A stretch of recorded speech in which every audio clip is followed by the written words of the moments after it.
ask for this. Goodbye, Kyle. Said what I said, and I'm not changing on it, okay? I feel like I'm mad at Goodbye, Kyle. Who asked for this? Here comes Peter, bucking up his chest at me like he gonna do something. Goodbye, Kyle. The blacker the berry, the sweeter the taste. Who asked for this? It could have been a scheme that Todd set up. Goodbye, Kyle.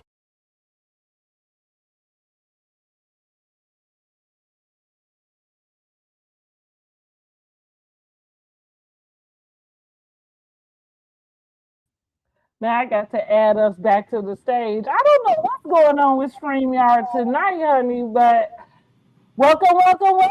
Happy Friday. We are back. We're a little late, but we are back. Yes, we are back. Girl, I was like, what just happened? But I know when I was watching somebody else's live, the StreamYard kept messing up. They had to restart the live over. So I'm like, please don't let it happen. So. Okay. And that's when it starts to play, that's exactly what I was going to say. Like, it makes me want to end it and set it back up so it can play it right. But yes, that is the new intro, guys. And look, thank you. Look, thanks to Portia Williams. Shout out for the who asked for this, okay? When I saw the preview for Ultimate Girls Trip and I got that little sound bite, that's when I said, oh, I got to change my intro now. Okay, then. I got to change my intro. So, yeah, and look, and I kind of like it. I'm like, oh, I was saying, mix me a little beat.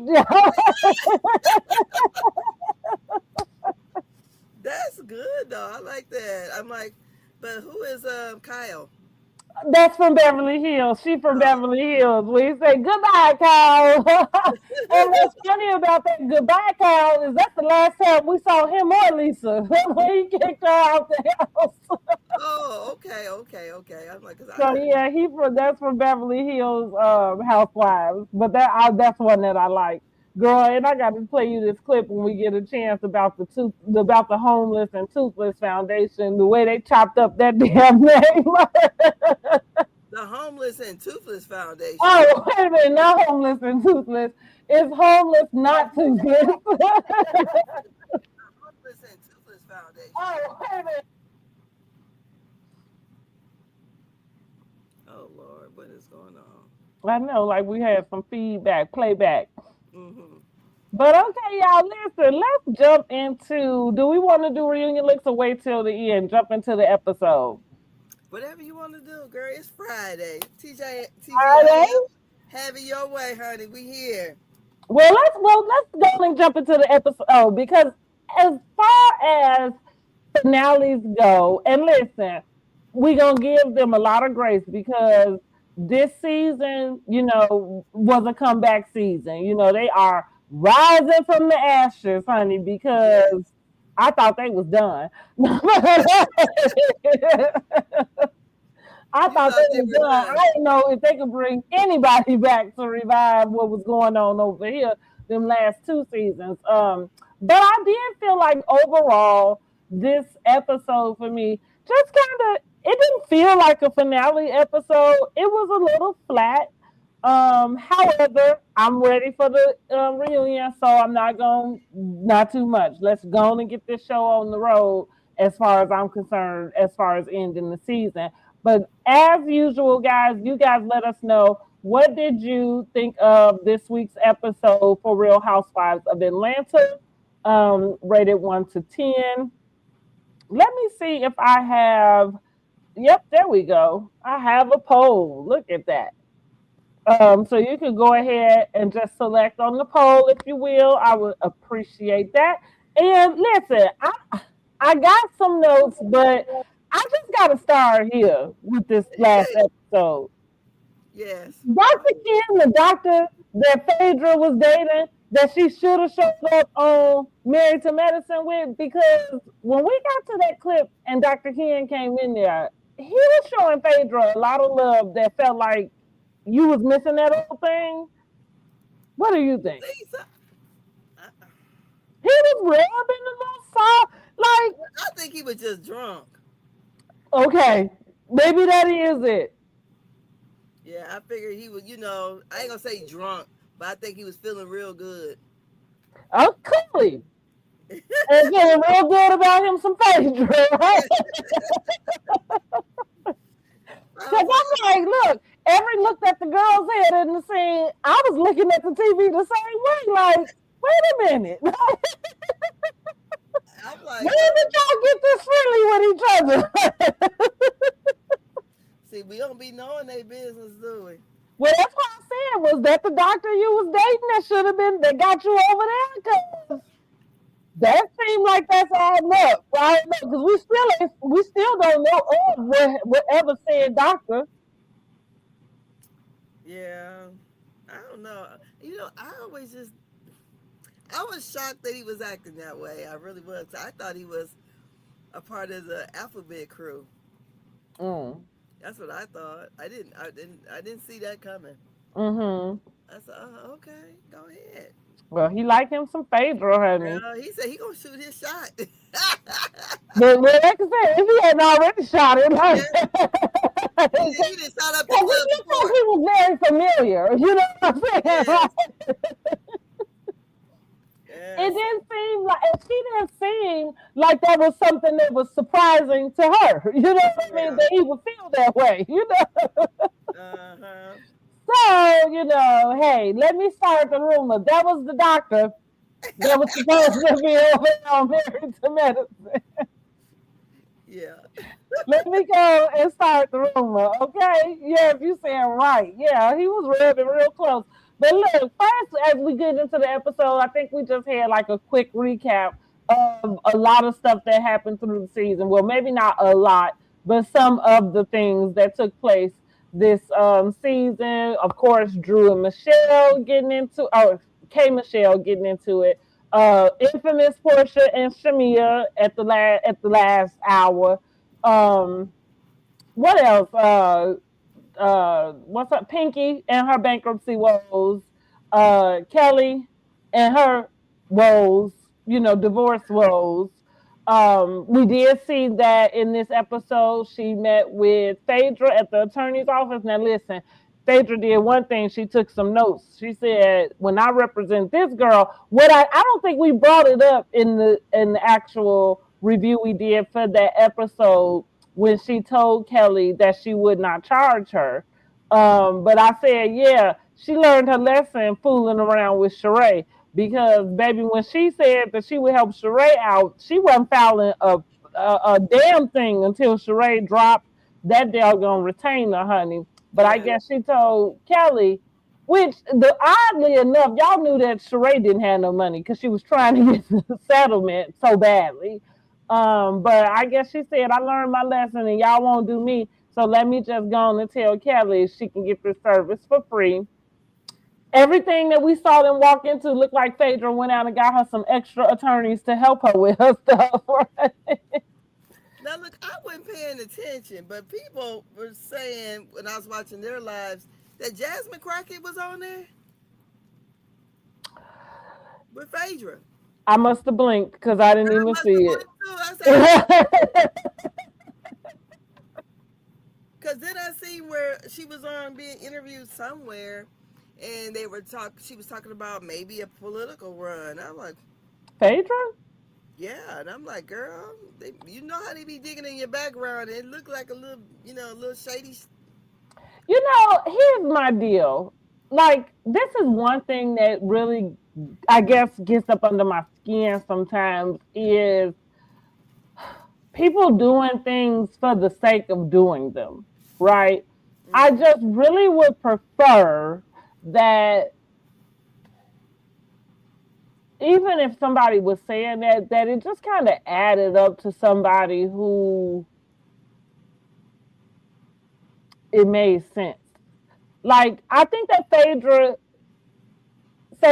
I think she's good at being a funeral director, right? I think she probably is good at being a lawyer. Like, I think those are her lanes in the sense of there's a presentation that you present, and sometimes your personal life don't have to deal with anything about what you're doing. You know what I'm saying? Like, funeral director. Don't nobody care what you're doing when you go back home. You know what I'm saying? But all you have to do is be able to present at that time, you know. But with and maybe this is because it's just I'm tired of people making a joke out of what's happening, right? Because enough already. Let me get on my damn soapbox.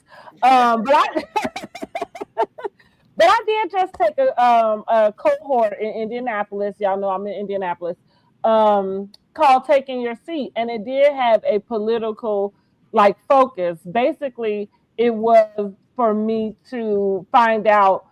I just took it to find out if running for office was something that I wanted to do. Like I have a lot of things that I'd like to get into, but I don't know which one is right. So that goes back to I don't want to just do something for the sake of doing it. I want to make sure that whatever my goal is, I'm in line with how to get that done.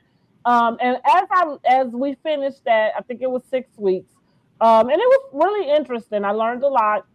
But as we closed it up, I ended that session really knowing for sure that holding office is not a place for me. And it's really because I've learned the term that I am a disruptor. And that even though disruptor sounds like something bad, but it's kind of like the good trouble. You know what I mean? Like I'm the person. Be a disruptor to be a lawmaker, though, to me. You do.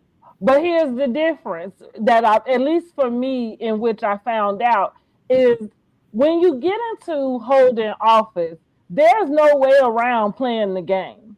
And so what that means is like you have the opposing sides, and at some point, even though yes, you have to cross the aisle. You right. Right. Yeah, at some point, and that's just the way it goes. It doesn't mean what anything else. But for me, like to know that, I'm kind of like, that's not for me. Because it takes a person who's able to do those things, and I'm not that girl, right? I'm not the.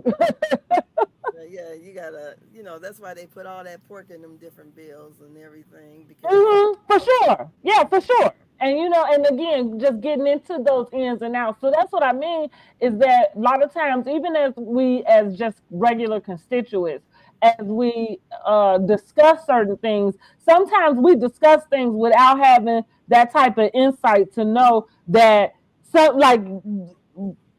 everybody got to wash somebody's hand. You know what I'm saying? That's why I used to get so mad at those fucking Bernie or bus people. They used to make me fucking angry.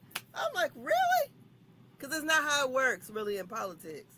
It's not. You're going to have to reach across the aisle. Everybody's not going to get what they want, and that's usually how it is. So, but yeah, I usually go, every once in a while to the Democrat meetings at the, and just to see what's all going on. But yeah, this, I said with Phaedra, only thing I was just worried about how the lady was trying to implement Phaedra into all that scandal that Apollo and all them had going on. What's her name? Angela somebody that wrote a book. Oh, yes. Okay, I forgot all about that lady. Angela Stanton. Yeah. So I was like... Not to be confused with Angela Oakley going to collect information on everybody as she walks to the mailbox, okay? Angela Oakley, I guess she got a bunch of reviews in the last 48 hours since she put Angela out. Supposedly she got over 100,000 reviews. Okay. In the last 48 hours. Yeah, I don't know, right? Sound like somebody bought them, huh? Yeah. Mm-hmm. Because did the people even get it yet? So, whatever. Yeah. Yeah. So, well, good luck to Phaedra if she is going to run. Again, I don't want to sound like I'm discouraging in that sense, but like it reminds me of when Kamala... She said it, that she sees herself running. Oh, okay. Well, good luck to her with that. Again, right now, whatever happens, we need for people to be serious and on top of their business. This is not a fucking game. And we, once this other person, ends his stature, we need to get back to business the way it's supposed to be. after this mockery is done. Because once, and you know, never mind, because I'll get too far into it. But We got yeah, turn. we'll talk about that another time. So let's go ahead and say we get the photo shoot to go naked with Portia, Drew, and Cynthia. Cynthia giving mother, auntie, giving all of the things with her big arm in the middle. She said, "Is your arm too big?" I thought that was really, I don't know, cute. Listen, they can I sell didn't it like stuff. the hair for Cynthia. You know, I feel like Cynthia, it's so funny with Cynthia. Like even her dress for the reunion, it's like she could put on a paper bag and still outdress half the people. You know, she can have a bad wig and still look good. That's crazy. Yeah, I thought she looked nice. I just didn't like the wig. Mm-hmm. Okay. Mm-hmm. Like, was it a little big or something? You thought? Just something. Mm-hmm. Just was something. Or something. I don't know. What I thought was that it probably could have been curled a little more. Like it felt like it wasn't finished. Is kind of what I thought. But like I said, the girls look good. I enjoy watching them kind of do that. Yeah. And you know, just to take this note, what I also enjoyed was a moment where there's a business that they sharing and are actually supporting each other in. Yeah. Because everybody gets a piece of that pie. You know what I mean? Like, as far like, I'm sure that Portia is giving them some commission on whatever those wigs that she's named after them. Right, you know, and then and then also like they all are monetized, I'm sure, you know, on Instagram, Facebook, whatever. So also as they help promote and things, you know, you get that way. And this is like when we talk about multi-level marketing, that's kind of what it's supposed to look like, not the other stuff that most people end up doing, right? It's that like where everybody is supposed to be networking and marketing with each other.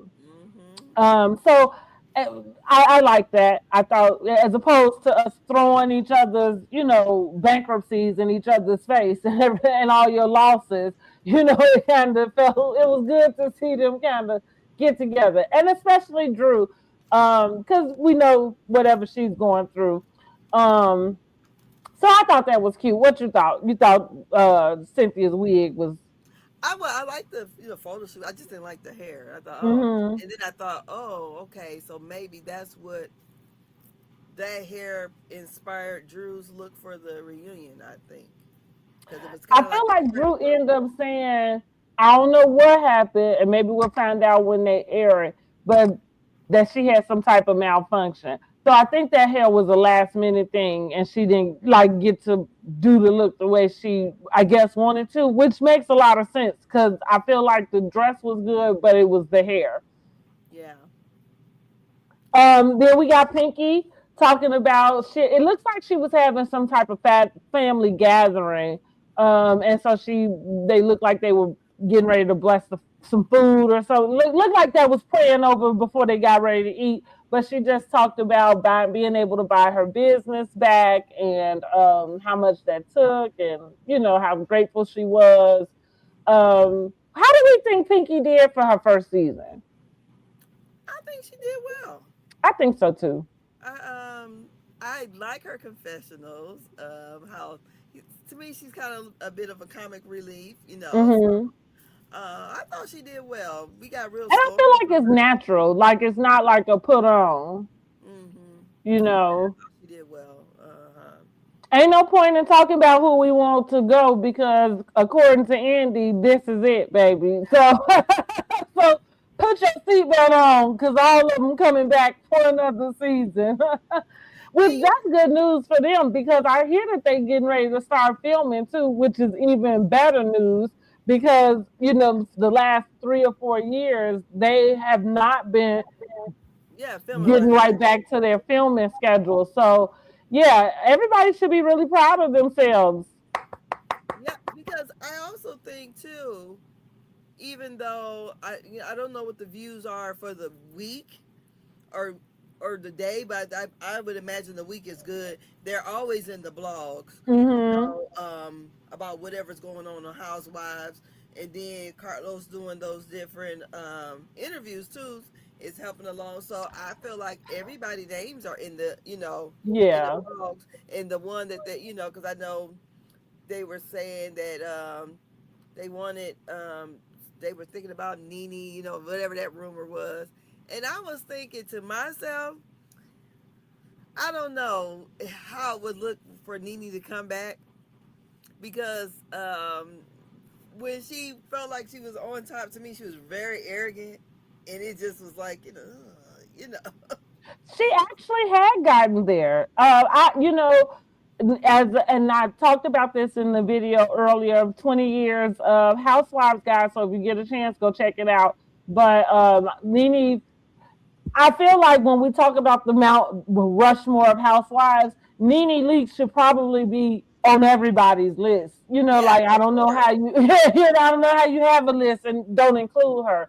But what I will say is she is one of those housewives that we kind of watched her rise and we watched her fall also. And a lot of it was at her own doing. At that, I think season 12 is when they went to Greece, right? And did the Greek tragedy. And she ended up kind of storming off. But I remember for me, because even though there's other seasons where, she's whatever, got to a limit. But it was right in that season where I said, yeah, they're not going to deal with her very much. And the reason why is because, listen, you can be the star of the show, but you're not going to treat my workers like shit. Like, who the hell, you know what I mean? Like, come on now. And so that, like, even though those are cameramen, producers, and maybe you don't feel like they in the same, like status as you, but as a company, you can't abuse the people that work for us, like, and that's just the end. So when she was talking to them real crazy, because like I say, we get those little snippets and everybody get to their limit or whatever. So some stuff you kind of can blow off and you understand. But she was violating much too often. That's what I kind of will say. And that's when like I said, when she did all of that, then I said, yeah, they done with her, because you're not gonna keep treating the people that work for this company like that. You just can't. And yeah, you got too your head and got too big for for your own space, right? Exactly. And so even above the program. Yeah. Bigger than the program, right? Exactly. You think you bigger than the program, and while you had that little inkling to do that, you can't shit on where you came from. And so yeah, I think that her time has passed, and I don't see there being room for her to be a full-time castmate. Not like Vicky could go back to OC, because there's room for her. Teresa, whenever they decide to get New Jersey together, because that was Teresa's show from the beginning any damn way. But I think Nene, I like that they have her included in the Ultimate Girls Trip. I don't like that she's not a part of the cast, but at least because she burned a lot of bridges. So the fact that they are even giving her that cameo, I think I'm gonna just go ahead and take what I can get. Because I don't imagine how you could have ever did a 20th anything and not went back and got her, like for it. Bethany, they ain't fucking with Bethany still, or maybe Bethany ain't effing with them, because I don't know how they didn't go get her either. However, that is what it is. But I agree. When I saw that rumor, I thought, of course, again, Andy said, don't even worry about it because it ain't happening. Andy said, don't even worry about it. But I did agree, and I could go along with Shamia not coming back next season. It's just not to be replaced by Nene. I think we have a new crew, and that's just what it is, And maybe Nene can pop in. I think the girls trip is where she belongs now. I feel like what we're seeing in this space needs to kind of happen for all of the housewives in some way, especially the older ones that's been on for these umpteen years. It's time to just phase it out a little bit. Yeah, and I love the girls trip. Yeah, Huh? they need to be moving on to something bigger and better. Yeah, and so what I like about the girls trips is getting the women from the other franchises together on a trip. So now they get to commingle, like with each other, because that's not something we get to do or see. So looking forward to that. Then let's see, we got K Michelle talking about her listening party for her country album. I didn't write too many details about what was happening because I just was trying to, make sure I tried to catch up with something. I mean, listen, well, I think at this moment it clicked for me. I see why she here. Smart. Yeah. Because she has been fighting to do this country music for some time. And I do think it is a very smart move to get on a platform that, and I think she said it out her own mouth at an interview, like how the fans, are diehard fans and they're going to support what you got. They're going to talk about you like a dog too. Yeah. But they're going to support you also, right? Well, I won't. Them other people will. That's I kind of like Beyonce country. I'm not that kind of country. I'm sorry. I just was like, oh, okay. If this country for real, and it just ain't my thing. I mean, I like the kind of country songs that kind of crossed over to pop. Those Billy Ray Cyrus. Everybody knew Achy Breaky Heart, but that kind of. Oh no. But that was real country. That just happened to. No, but it became popular. Yeah. What she's singing, I didn't get nothing out of it. That's just not me. Can I be honest? Because I hate to be so, critical, right? Because every time you kind of are critical of somebody else black, now you tearing people down instead of just telling the truth. But even though I know she's from Memphis, I can't, she's giving us her background here over and over again. She always just sounds like a black girl trying to sing country. Because it was really trying to give Dolly Parton, and I said, oh. Yeah, I guess, and that's what I mean. Like it feels like you are trying to sing it. Did you ever watch? You're younger than me, but I'm pretty sure your kids watched it. What's the little squirrel on SpongeBob? Oh, I know who you're talking about. This little girl. Oh yeah, she be down there singing her country music. You sound like her. Yeah, and that's so for me, I'm just like, you know what I mean? Like I agree, it didn't really move me. I wouldn't say that. I guess I would say I'm not a country fan, and I guess I'm saying that to say I don't really have country music in my playlist, right? No. But as I was growing up, of course, I grew up on MTV, VH1 stuff. So there are certain country artists that I have listened to: Dixie Chicks, Shania Twain. You know, like you say, Billy Ray Cyrus. Going to high school dances, these are, music that we dance to and sing and all of that. So, but I do agree. K Michelle doesn't sound like what those things sound like. And to your point, when we think about Beyonce coming in and doing that album, Beyonce didn't try to sound country. She just did music that had a country, feel or bass, so good luck to K Michelle is what I got. I wasn't feeling it though. I said, ooh. Good luck to her. I mean, I hope that it's good for her to have done it. Because I wondered that about people when we talk about the entertainment, even sports, Colin Kaepernick or whatever his name is, I use him as an example, because when he decided to take his knee, he went against his employer. And then when he spent a long time trying to get everybody, well, maybe some people were riled up. I wasn't. But he got a lot of people riled up about him. He should be allowed to play. And I was confused because I'm like, nobody told him he couldn't. He broke the rules that now doesn't allow him to be able to play. So you can go play. If you told me that you love the game and you love football, then you can play football wherever you need to. But that wasn't a rule until Trump said something about it. Well, I'm not.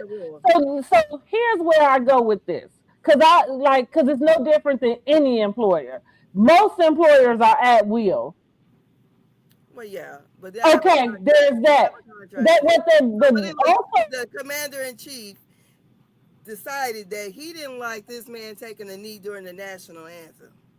It wasn't that they had a problem with it. It was Trump that didn't like it, and Trump made a big deal out of it. It made it very political, and that's why he took the fall. And the only thing, because even with that, right, that fine, but it doesn't change how I see it. You know, you are not going to go into an organization like that and think you're going to change it. And that doesn't mean that there's not anything that needs to be changed. It's kind of like what we're talking about politics, right? Like, it doesn't mean that there's not anything that doesn't need to be changed. But my point just goes back to, if this is what you love to do, then you can still do it. You just can't do it in the NFL. And so that's kind of what I mean. But I'm saying too, though, that wasn't a rule.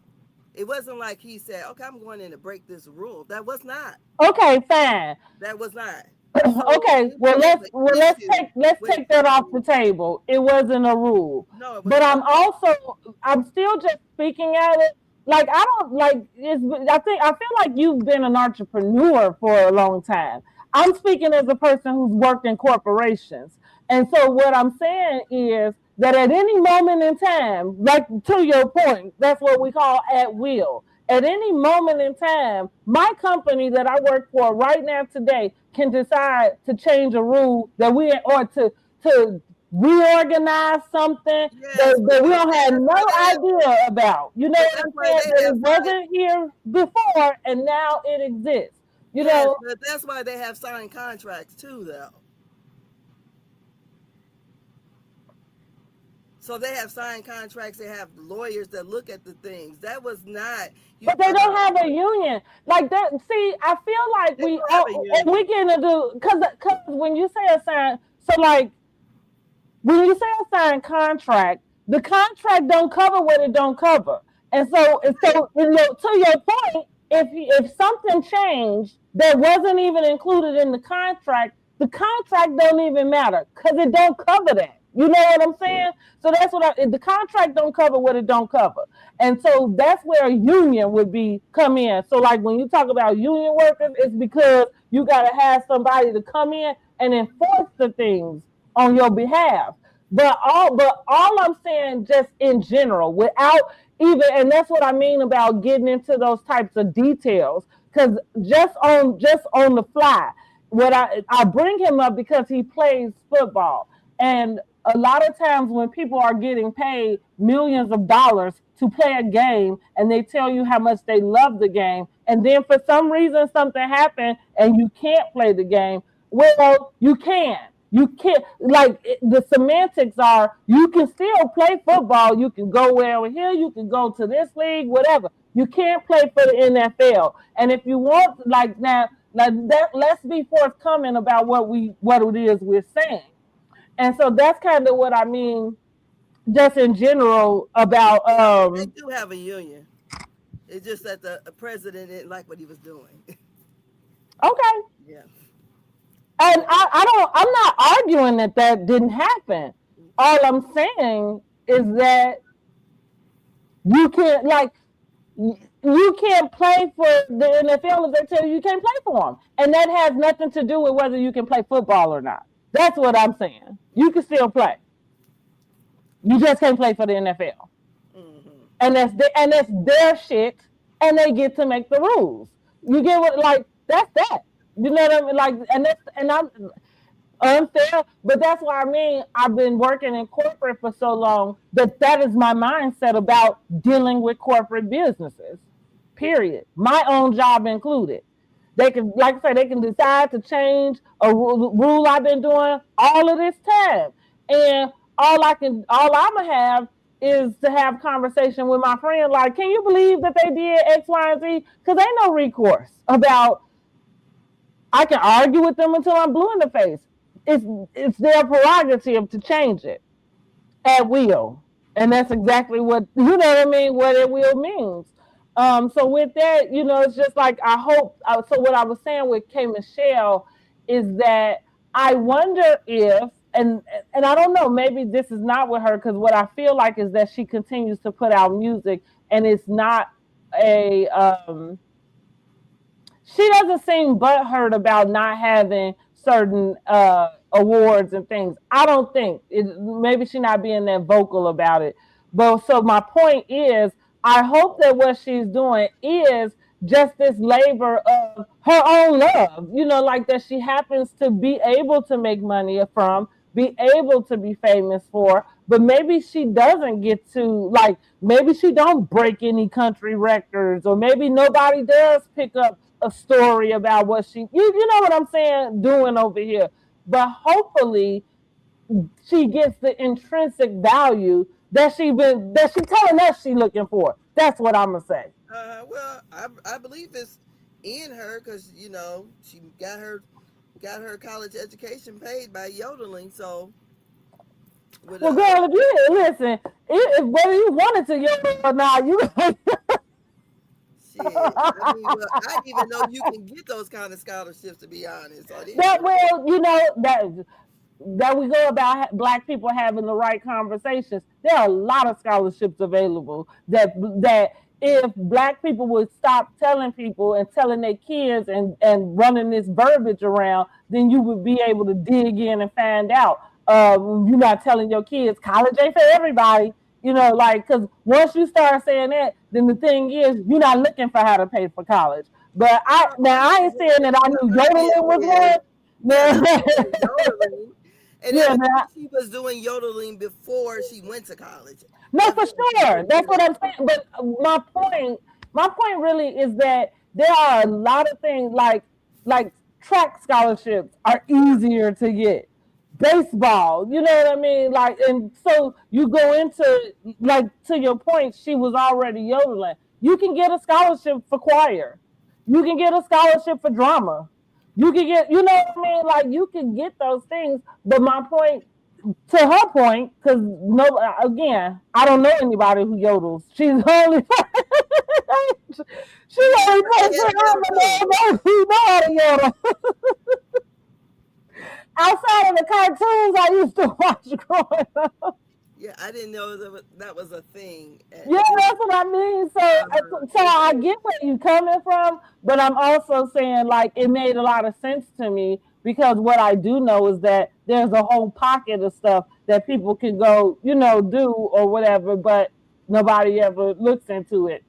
And yodeling, probably, look, she was in Memphis, Tennessee, so maybe that kept her out of trouble. Because yodeling not that cool either, and I think a lot of people more focused on trying to be cool. I don't even know any, you know, okay, where it's even common at. You mean, like, long time ago, yeah, yodeling, tap dancing. You don't see people do those things anymore. That's true. That's true.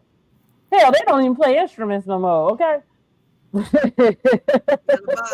still got my clarinet. The kids do, but not the grown-ups. And I'm speaking about, like, our music now. I'm like, oh, could you imagine how much fun some of those bands used to have when they was recording their music, because they literally had to go in and play that shit live like it wasn't on the track, or, you know, like, no wonder they was all after. Exactly. But yeah, good luck to K Michelle, y'all. Listen, Shannon said, I'm not a fan of country, but VSOP made up for it. You know, yeah, I guess. Special. That's the only part I know about that song. Like, honestly, I know K. Michelle more from being on Love and Hip Hop and more from her own reality show than I do her from her own music.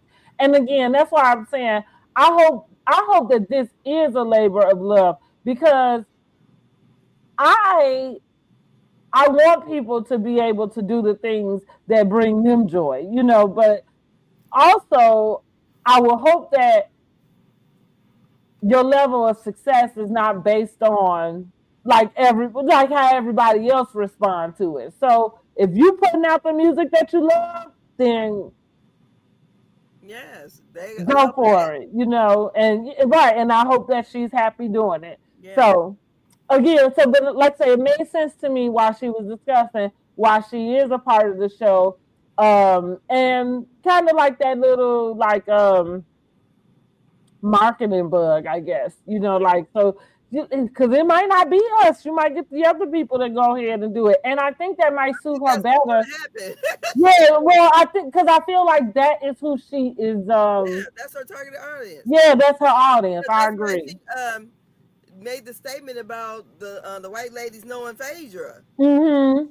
You know. Mm-hmm. But yeah, I just thought, okay, that's for them. Yeah. That ain't even Taylor Swift type of country music. I said, shit. Not even. Is Taylor Swift country? I had no idea. That's what she started out, country.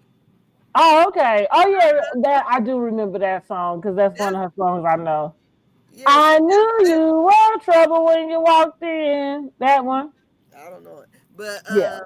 I said, K. Michelle, that's Patsy Cline country. I said, shit. I can't mess with it at all. I said, that is Patsy Cline country. You right. Said, well, because even I like Dolly Parton. At 5.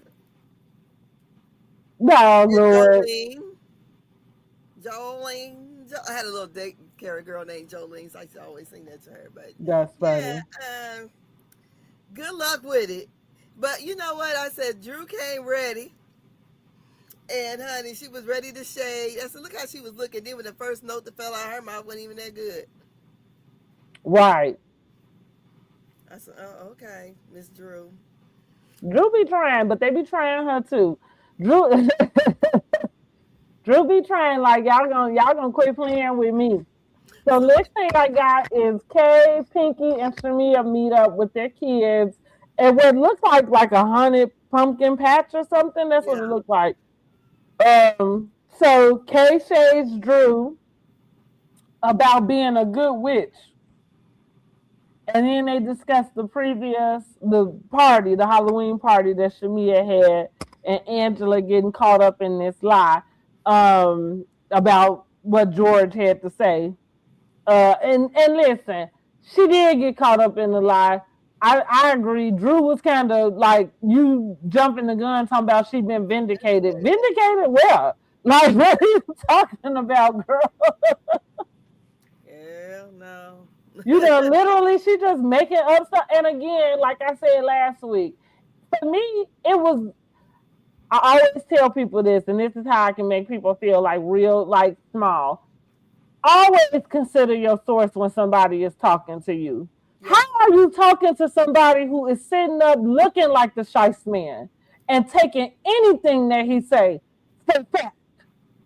But he wasn't talking to her. He said it in front of an audience. Well, you're right, but I'm still because Angela said two things, which again goes into her being caught in this lie. Because what you said is that you was in your neighborhood going to the mailbox. And so my point is, at no given time, I don't give a damn if it was at the mailbox or at the event he was at. Even while he was standing there in that fucking Riddler blazer. Like that, he literally looked like that's what he wear every day. Like it did not look like a costume. The only reason why I know it's the Riddler is the question marks. Oh. I mean, that's what, that's the only, but other than that, that just looked like, you look acceptable. Yeah. And so I'm saying that you're a clown. Like, I can look at you and tell that you're a clown. And so I'm saying, like, at no given time, how are you taking what he's saying to you? Because the way he talked, even while he was sitting there telling them people that, you talk shiesty. The little billboard that you got, crash for cash. Yeah. He's an ambulance chaser. And you believe in anything that this man has to say? Girl. Okay, girl. Yeah, that was a bad fumble. We taking 10 points off, okay? You got to do an extra makeup exam so you can get back to your GPA, Angela, because that was a fail. My Chi-Town sister. Girl, totally failed. Total fail. And so, and Drew, you trying to make up, that was a fail also. Shamia expresses that she got a fact about that horse pooping in her yard. Listen, this is the thing that bothers me with Shamia. It's the passive aggressiveness. I would be a straight aggressive, bitch. That's my point. That's my point. You will be within every one of your rights to ask her for the money back. And I wouldn't mind giving her an invoice. You know what I'm saying? Like, you give her the invoice. You know, hell, put on what show they got now that be suing the people? All I know is the People's Court. Okay, People's Court. People's Court, call them up, okay? Miss Pat, I think Miss Pat got one. Get on there. But what I'm like, that's my point with Shamia though, and that's the thing. That's what I'm saying. I think that is her disconnect with the audience. It's really like, girl, like you was within your right to call her out about it, but you kind of giving this. You like the way you even bring it up. It's like, did it happen? Are you sure? You know what I'm saying? Like. Or are you just saying something? Like, are you just saying something? Like, I don't understand what's going on here. Because I would agree with two things. How the hell is one of your guests gonna have another guest show up at your house with a whole damn animal? You have lost your rights to even come to my house at this point. Yes. Because how dare you? You gonna do that at your whole damn house. Girl. That is uncouth. Yes. So yeah, and I'm surprised, and I'm sure the animal did poop in the yard.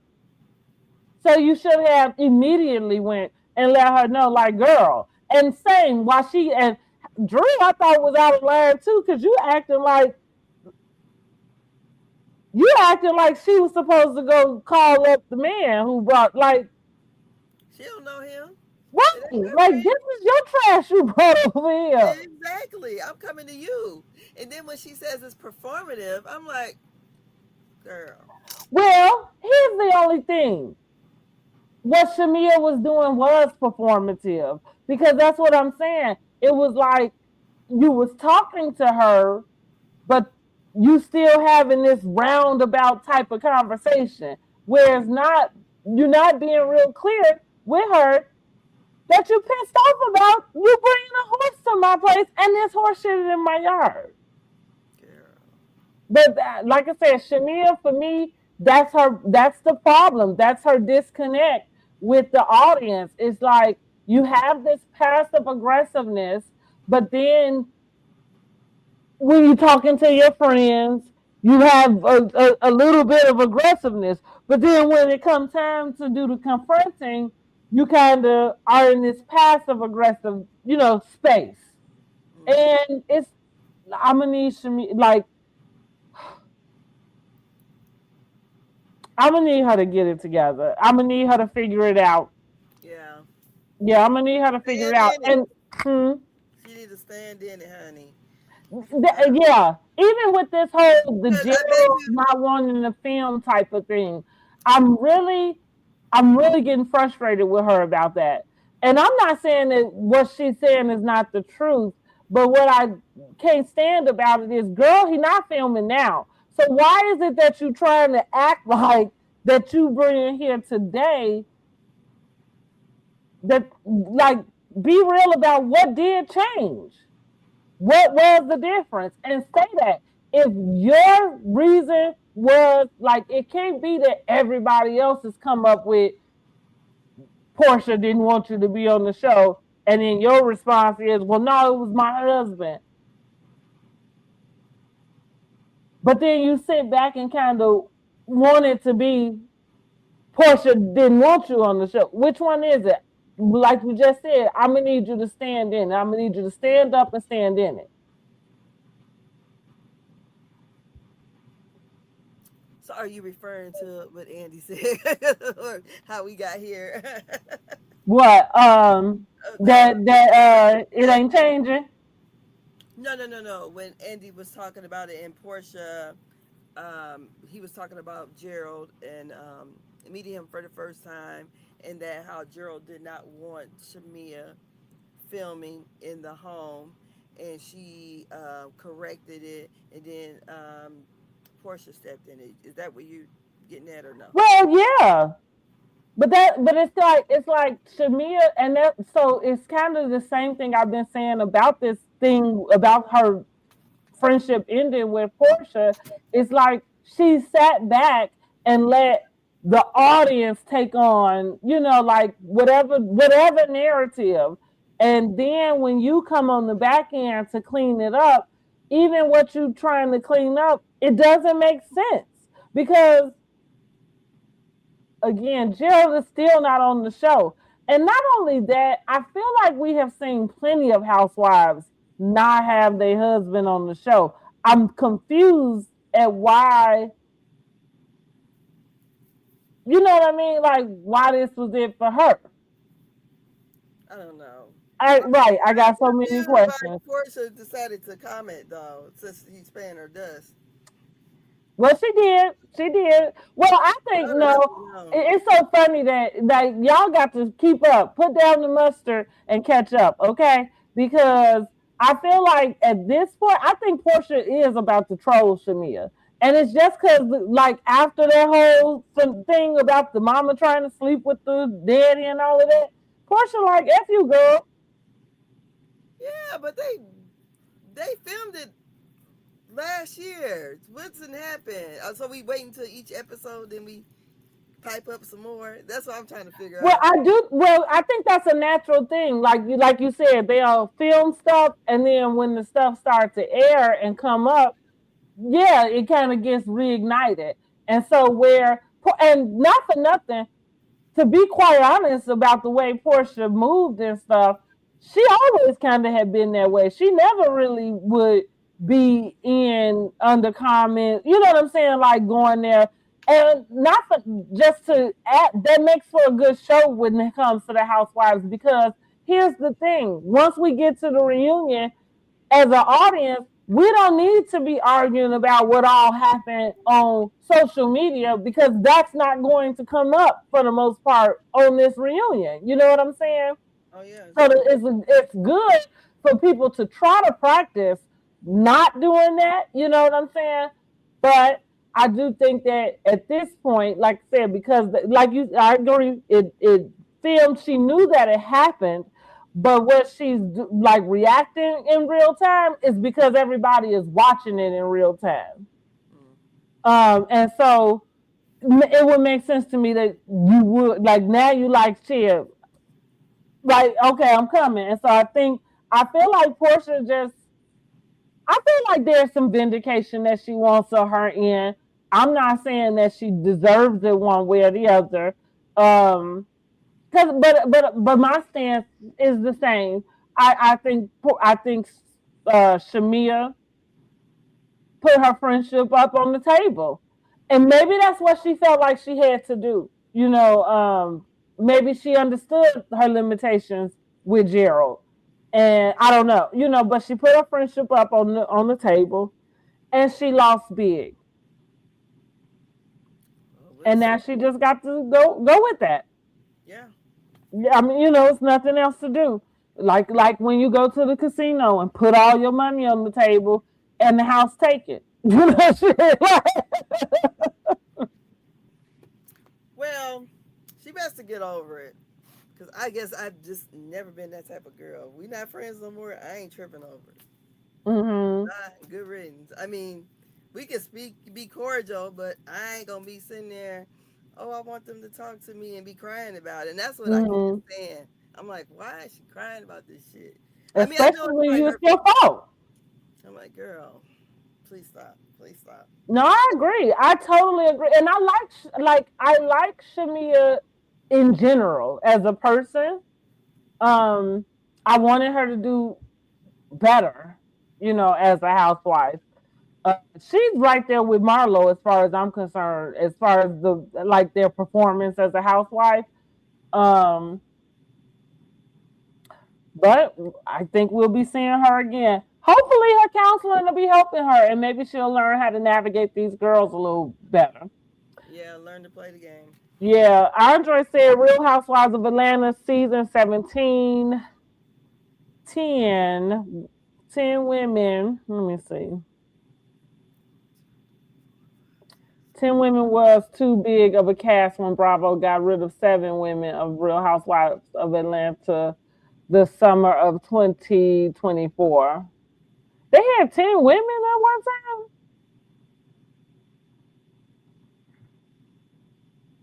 Because I think this one right here with 7 is a little big for me.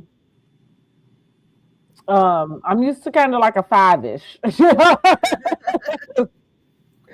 Some up in there, but the 7, 8, that's a little bit big to me. Don't forget, y'all, go ahead and because I want to see if this poll even worked. Listen, so place your poll. What you're rating this week's episode of Real Housewives of Atlanta. What did you think about them meeting up? They had K Michelle. K ain't got no little baby, but they brought her on out to hang out.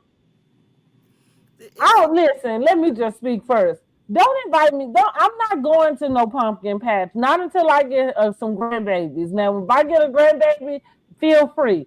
But my kids are grown. I'm not doing those things anymore. Well, the thing that K Michelle said, how she would go to war for them babies. I'm like, really? You just now meeting these kids. How you going to war for them? You don't even like Shamia no more. So you still going to war for her babies? I don't know. I don't know. I just felt like somebody made a video said it took 17 episodes for K Michelle to show up. Okay. For everybody to have something going on. The kids finally meeting each other in the 17 episodes. Drew finally got a storyline. I'm like, God damn. That's the point. Yeah. That's the point. Like they were just, like you said, it did not feel like like it was a finale to me at all. I almost kind of wonder if the Halloween party was supposed to be the finale, but Portia and Shamia, the situation that happened, because it just I think that I could follow that because usually the end episode generally is some sort of event which we did have K Michelle's listening party.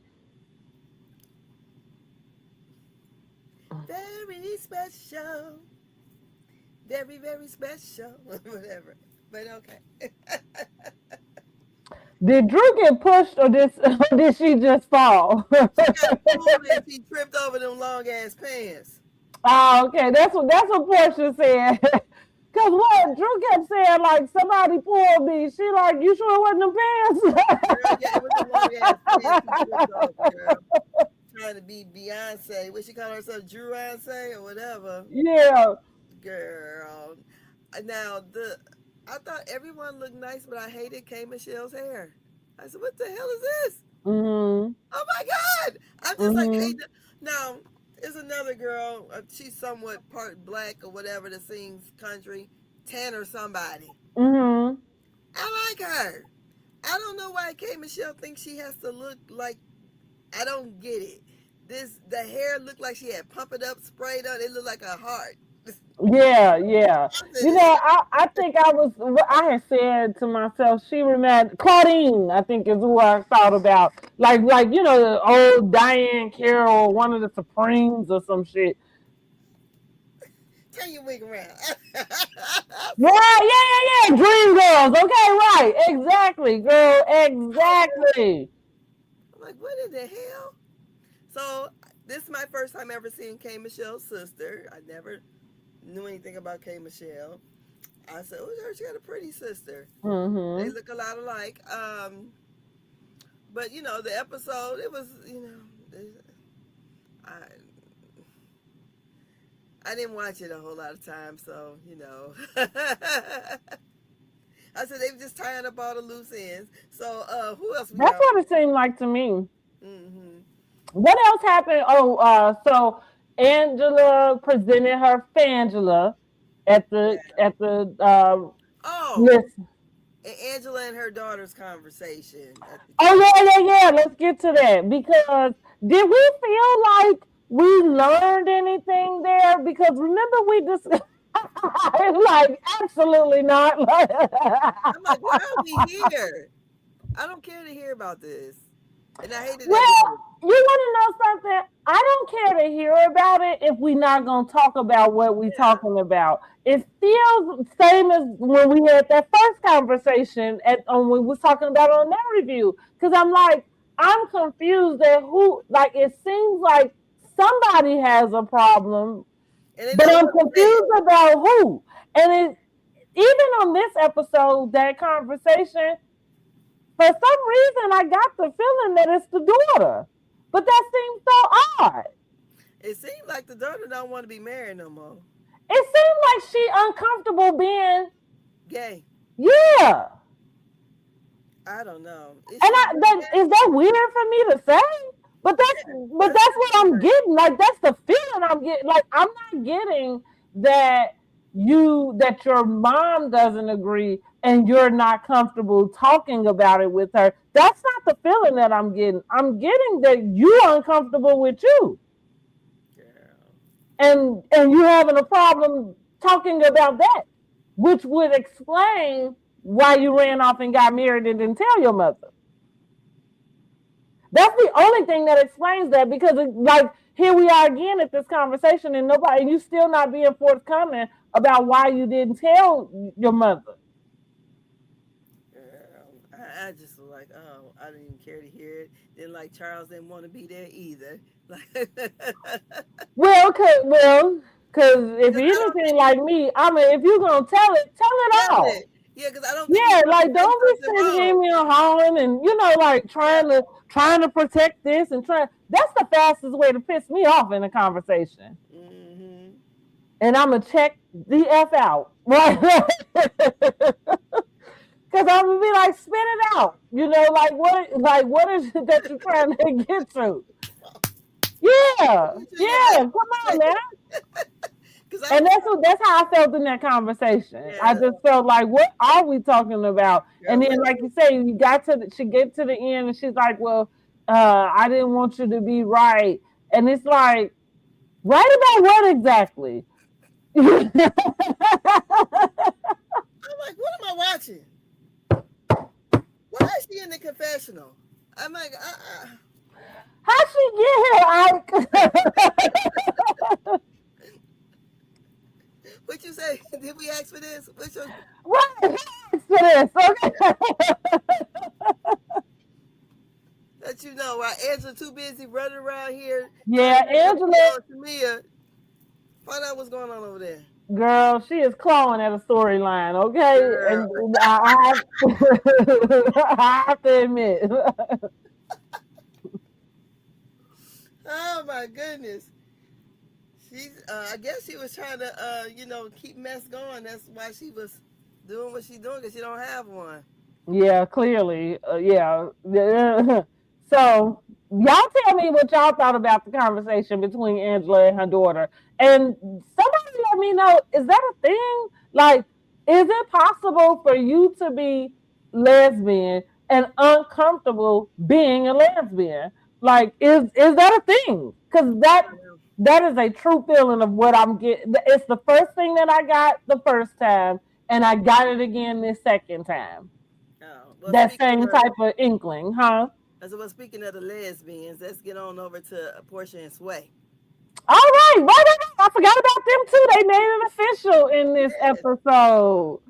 She gay. She gay. Okay. I said, when it was on, I said to my husband, "Don't she look like somebody?" He's like, "No, I think she looks like this girl." But he's like, "No, except this girl's short." Talking about Sway. He's like, okay. I said, well, I think they look alike. But anyways, I like that Sway wanted to, figure out where we at, what we doing. And they said what Mike found out on the Instagram. Yeah, that's what Portia said. I'm like, did you really think that she was dating Mike? He just looked like a paid actor to me. Because there was no chemistry there at all. Yeah, I don't know. Here's the thing. And I've been doing this from the beginning. I wouldn't call him a paid actor. But what I will say is it just appeared that there was just something to do. Yeah. Right, you know what I mean? Kind of like you want to get something to eat, I'm free to eat. You know what I'm saying?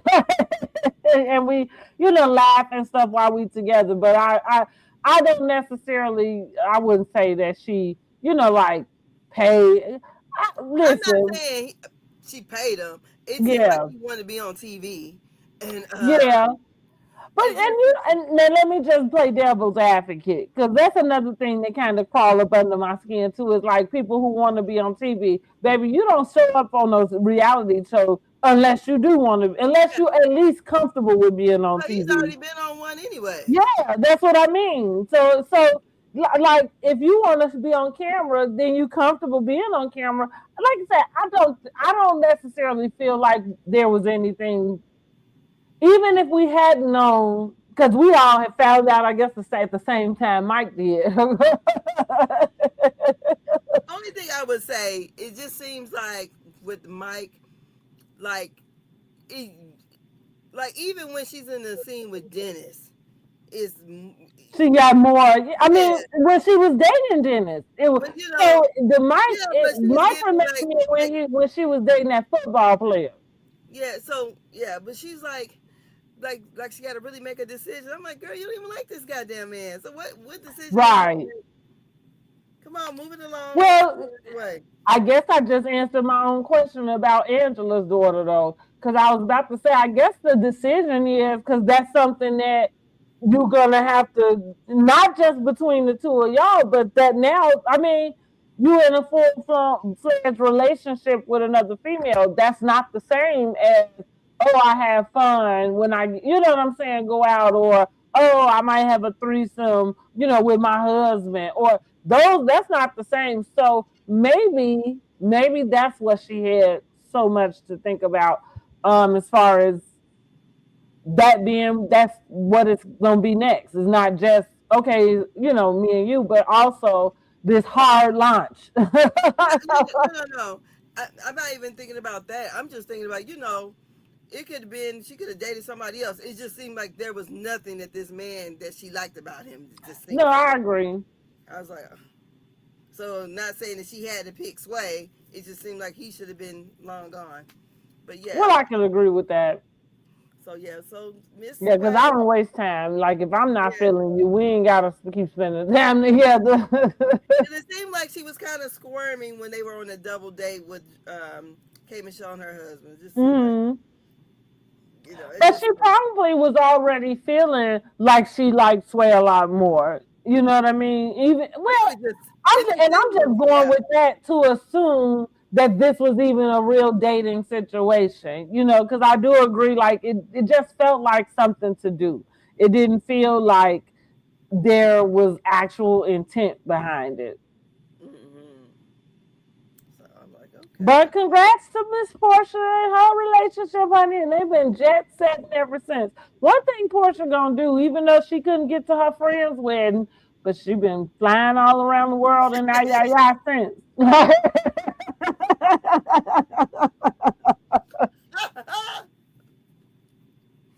Maybe she got cured. Yeah.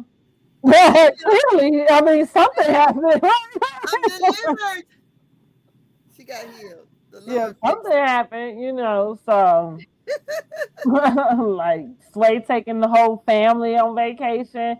You know, that's the one thing that would always make me nervous though. And I'm that way in my real life, or in my real dating life, is just to say, I don't ever want somebody like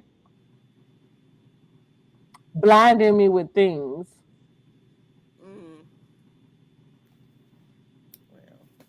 Well, Even though as nice as it is, and as much as you know what I mean, you know, sure, but because it's like, I think that's what people, where they find themselves in these relationships or then subsequently breakups, because when you all in the, you know, in this part, the honeymoon, you doing all of this, y'all traveling, y'all doing, you know, she taking the family, she, you know, yeah, it's all of this extravagant ass shit. But at the same time, does that go like, does that go on forever and ever and ever? Like, I think about Cookie and Magic Johnson, like, because I'm bringing him up because we know he got a lot of money. But is every day what it look like when they out on their yacht? No. I wouldn't think so. You know, like, I mean, you know what I'm saying? I wouldn't think so. But that's, you know, but look at how long they've been married. So, you know what I'm saying? I'm kind of like looking at somebody with this new relationship and you kind of doing all of this stuff. It's like, well, what's going to happen when they die?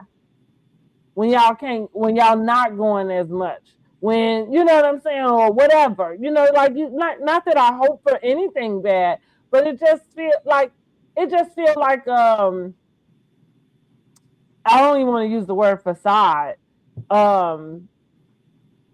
Smoke. It's just a lot of smoke and mirrors for me. Yeah, just a lot of smoke and mirrors for me. But good luck to them. I mean, listen, they look happy online. I think Portia happy as long as somebody's spending money. That's not me I'm not trying to call her no gold digger or nothing. I think anybody would be very happy as long as money is being spent. But I just think that's what it is when it comes to Portia, you know? So. What Phaedra say? You got the money, get the pussy for the money. Right. Yeah, I mean, to the highest bidder, you know, and I mean, I'm like, y'all know I like Portia, but it just is like, I think anybody spending the money can get it. Yeah, I would agree. Because she definitely don't have a type. No, she doesn't. But Sway been the best looking one I've seen so far. You know, and I can say, like, I like her, I like how she moved. You know what I mean? I can see that. She seemed level-headed, you know. But yeah. So we'll see what happens as we get, once we able to get on around to next season. Yeah. If Sway is able to stick around or if she sways away. Okay. I'm pulling an Andy Cohen on you. Yeah, so I think that's pretty much it. Oh, and the birthday party for somebody said Drew's grandma. Not Drew mama. They call her Drew grandma because you know they try to say her sister is her mama.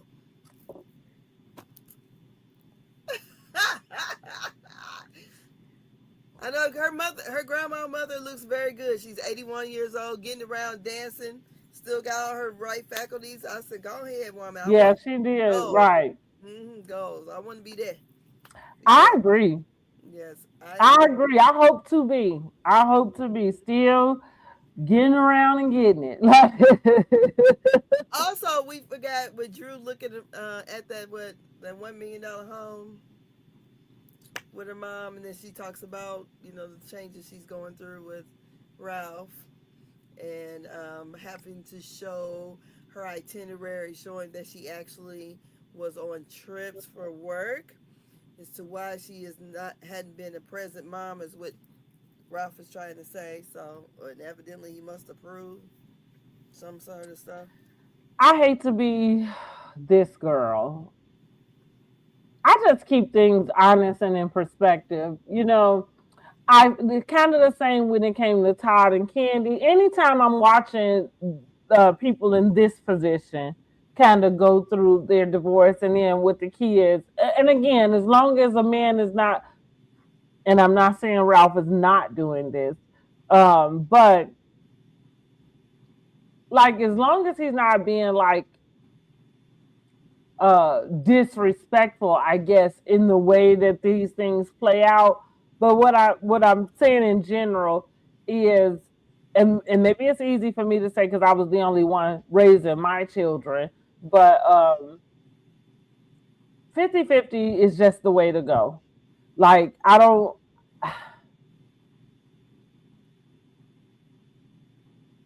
And especially if you like I look at Candy, like if you've been an entertainer, like and this is what you do, seem like the easiest way to settle that. Now again, that's easy for me to say. I ain't never had to battle it out with nobody about the time I was gonna have with my kids. So so I don't know. Maybe it is this hard thing that women have to go through, and all of a sudden I can't imagine not having my kids every weekend. Well, she got to pay child support. Who Drew? I mean, listen. What's good for the goose is good for the gander. If it has to happen to men, then it's okay for it to happen to women. You know what I'm saying? I'm not saying it ain't. I'm not saying it ain't. Yeah, like that's like all I'm saying is when people are in that particular in that situation, I really think you really could have went in just requesting 50-50 joint. You know what I'm saying? Because that just makes it easy in general. And so then if the person, the other party or what have you, is now kind of doing this other stuff, like going after full custody or you know what I'm saying, like that, then you know that this person is just being spiteful. You know what I mean? And whatever people do to piss their partner off during a divorce.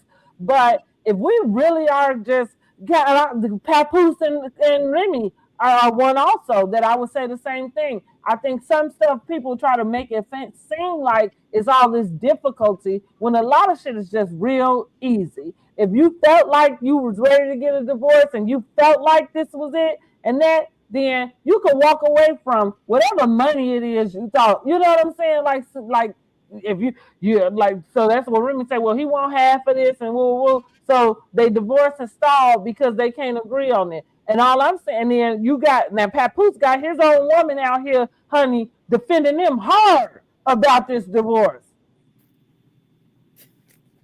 And what I'm saying in general, huh? That's a poor Clarissa. Oh, I agree. I agree. I want some, like, can somebody, some mother, please come and get her, honey. And that's what she's like, I'm 32 years old. Don't you know it's us 40 and 50-year-olds out here the ones telling you? Girl, get your shit. The fuck? You're right. I saw a clip of her interview with Cam, and she talking about basically the public thought that Papoose was supposed to go and get somebody less than, Instagram model with 2,000 followers. She said, I'm rich, I'm successful, I'm at the top of my game. And she said a phrase, because I'm saying, she said, that's the reason why. That's the reason why. So she's saying that's the reason why Pap with her. That's the reason why the people mad. No, that's the reason why we telling you to get your ass away from him. Those reasons you just named. Those reasons. That's why we telling you deserve better than this. Yeah. That's what it is so funny to me when people do that. Like, you think you checking and you just read your own self, stupid. Yes. She's so aggressive with her stuff. I'm like, she is, and be wrong. Yes, I said, wait till she go back and her old lady Clarissa, look back at the dumb. Maybe she gonna say, "What a fool I was." You just a fool. You know what you say. Hey. Yes. And listen, we all been there. But that's what we saying is like, that's why like you getting this because it's the women telling you like, get your shit and get out. Because he don't never speak like that. He does not. Absolutely not. That's the strongest thing I've heard him say.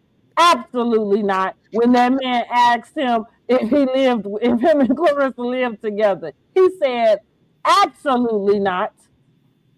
Oh, really? Just like that. Absolutely not. Wow. Yes. And I do think, and listen, because I do think I think it all got something to do with the divorce. You know what I'm saying? Like, so I feel like his absolutely not was an absolutely not because he needed that. That's the message you need because you don't need Remy thinking you sitting up living with this girl.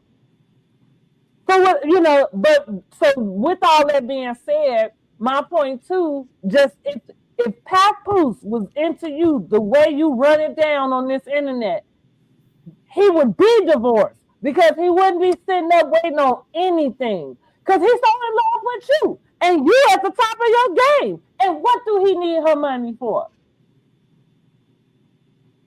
Okay, yeah. Shit.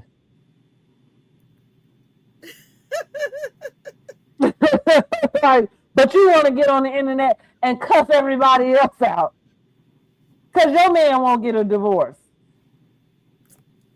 Because he's sitting up telling you whatever it is.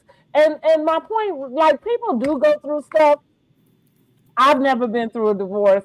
I don't know. Like, I've known people who have been separated from the person that they were married to for decades. Like we ain't not 2-3 years, but actual decades.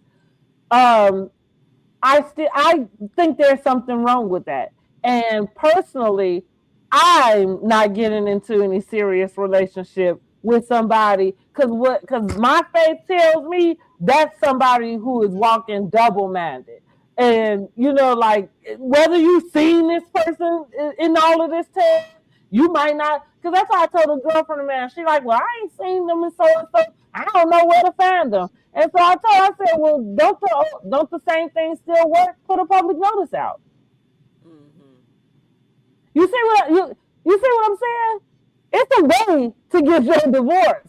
Now, if you just like Papoose, you just sitting up trying to get something up out of her, then you goddamn right it's gonna prolong. But if and that's what I mean. If you want to be done, you can be done. You ain't gotta walk away with anything but your name. I know a person that's they ain't seen their spouse since 1999, girl. He don't never plan on getting married again, ever. So that's what his thing is now. I'm still married, I think. Even though his spouse live way in Oklahoma. Until they showing up at her damn door to give her a death notice for somebody she done forgot about 3 times over. Now you got to get your ass up and come roll wherever he at to come bury him because y'all ain't decided to take care of y'all business. Yeah. I don't even think but listen, but we, in the words of Clarissa, we just hating on her. We just don't like her. But I will say this too. She does have a likability issue. We don't like her. She is right. We don't like her. And it's really because you cussing us out about your fucked up relationship. Because this is you are young. You are successful. You don't have any kids. What are you doing with this person who appears to be a leech? Now I don't know if that's true or not, but that's the way it looked. I don't see him getting on nobody's tour bus. I don't see him stopping at nobody's club, arena. You ain't opening up for nobody. Ain't nobody called you to come guest star. You ain't did no verses. Maybe Like, he where goes is right. your money coming from? He goes right. Okay, he goes right. You right, he does. So leave Remy out. Like, you see, like, that's what I'm saying. Like, if you really was so ready to move on, move on. I don't think neither one of them ready to move on. I don't think so either. I would agree with that. I would agree with that. I don't know these people from a can of paint, but I know that it shouldn't. This shouldn't be going on if y'all both feel the way you say you do. But like, I'm confused, and so yeah, I'm with you. Take us out the group chat. Yeah. And somebody, Clarissa needs a PR person. Yeah. Other than Pat, but she needs a PR person. She needs somebody to help her know what to address and know what not to address. And since we're on the subject real quick, and then we're going to go ahead and review these reunion looks. Not even on the subject, but it's on the subject of Housewives and of responding to things that you didn't even need to respond to. And I'm going to bring it to Candy because I done told y'all about Candy. Now, look, I like Candy in general. I watched the whole thing. She should have responded because I feel like Tamar gaslights the fuck out of her. And pause. She gaslit her. Because what Candy got, in my opinion, I didn't watch her whole response because I'm not. But what I felt like is she got mad because the girl said she couldn't sing. I think that was the thing that took her over the edge and caused her to do a response. But go ahead. Her response was because she got on the radio and said that she don't have beef with her, and then tried to make it seem like when Candy wouldn't shake her hand or roll her eyes, that I was just trying to be nice. Candy said, "You don't fuck with me, and I don't fuck with you." And for you to send me the text you sent me saying that my husband's, all this other stuff and gay and to your point, she gave all kinds of information nobody was privy to. But go ahead. Yes, just like Tamar did when she said they tried. No, I agree, but I'm pointing those things out because I want to point out why my view is the way it is on that. So when she went to the party, they were at the party when she sat next to Portia, Candy, Portia, and Marlo. As before she walked into the party, Tamar walked past her and called her a bitch. But we have no beef. Then you come and have this man come and sit by me. Then you straddle him while he's sitting by me because the security kept coming to Candy trying to figure out if she was okay. And she was like, why am I, what's supposed to be going on or whatever. And so she turned around to the guy and said, hello, shake his hand.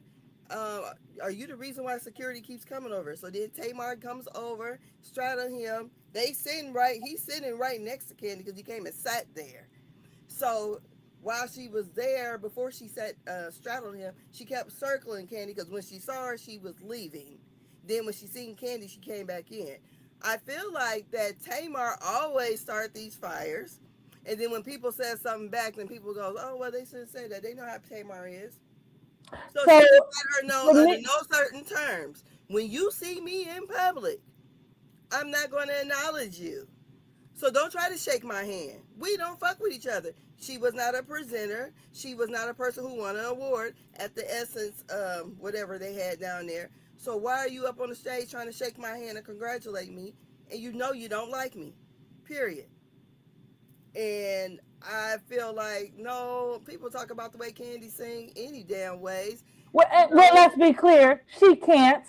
Like that, and that's what I'm going to say is that's the reason why. That's the reason why I understand that is the thing that got under her skin. Because everything, well, everything that you just named was things that happened amongst whoever you was in the room with, right? Not no camera, y'all not filming nothing, No, any but of when that. she did the Wait, interview, hold on, she wait, said hold they on. don't have beef, and they do No, have beef. I agree. Because even with what I got to say, it has nothing to do with Tamar. Like I don't think that Tamar should get a pass. And what I have to say is not to imply that she gets a pass. But at the same time, because two things can be true at once, right? When you got somebody who Tamar is like a toddler, and all the time, right? This has been Tamar since she's been on the Braxton. So there's not been this grave change into the way Tamar behaves. And again, that's not me saying to give her a pass, but what I am saying is when you give it attention, you're not doing nothing but feeding into it. Now, the main difference to me, because it's not about whether you had something to respond to say, whether what you said made sense, whether you had to lay out the whole whatever to all these people who don't know nothing about what's going on outside of that one thing. And to me, correct me if I'm wrong on this, but to me, even when that clip came out, I think majority of us understood why Candy didn't say anything to her, because we all get it. They just had that whole thing on the Big Brother thing where they couldn't even make up. So everybody, we all are aware that y'all don't fuck with each other. And fine, Tamar play those antics about wanting to make up with people. That is her MO. And so there's that. But for me, the major difference was this thing. Tamar was sitting on somebody's radio show and somebody asked her about it. Now, that doesn't mean just because somebody asks, doesn't mean you got to give. But the point is, she was sitting on somebody's show and they asked her about something that they saw. And because that lady said something about that lady singing, and that stick does bother Candy, because in everything that Candy has been able to be successful at, a solo career is not one of them. But probably not in the United States. Well, it did well in the UK. Okay, fine. It did way better than K Michelle numbers. We'll give her the UK. Okay, right? We'll give it to her. It is. But listen, but overall, because that's the deal with Candy. Candy is a little bit like Shamia, in the sense of everybody had to tell her she was a boss, even though she was already living it and doing it and all of that. The audience had to push her into this boss person that she steps up to be. And this is how I knew it was her. It was that lady insulting her singing, because it was the vitriol in which she said, "Yeah, you said I can't sing, but how about this? You sing and don't nobody give a fuck." See that right there? I said, well, as soon as I saw, nobody give a fuck because she's listen. But here's the deal. I'm not saying that what she said was wrong. What I am saying is, when that came out your mouth, your motive, your slip was showing. Your feelings was hurt about her saying something about your singing, and you're not in the position that you want us to believe you in. The reason why is because you decided to go pay somebody on your team to ask you questions so that you can address what she did on another interview. That's crazy to me. And again, that's crazy to me, because I would think that Candy has a plenty. Like, I would think that you could be working on your next Broadway production, because what I do agree with is that you got way more going on than to be sitting up here playing in the mud with damn Tamar. And so the reason why you are is because you are sensitive about your singing. Well, she said she's not Michelle Obama either. Remember, she said. Well, clearly, but see, but that's only because I'm gonna tell it like it is. That's only when it suits you. That's only when it suits you. See, because she will do it every other time, but she said that's why I said that sentence. That sentence. Sometimes you always you can always find out a person's motive, and they can say a whole plethora of things, and all it takes is that one thing, and you like, there it is, and that's because that's what it was. Because what else would have got her so upround that you decided to open up your entire studio? You opened up your entire studio, and that's what I'm saying. Like that's why I had to put things in perspective. That girl was sitting on somebody's radio show. So even though you didn't have to like that they asked her, you didn't have to like the answer she gave. Because I don't think there's too many people out there believing her side of that.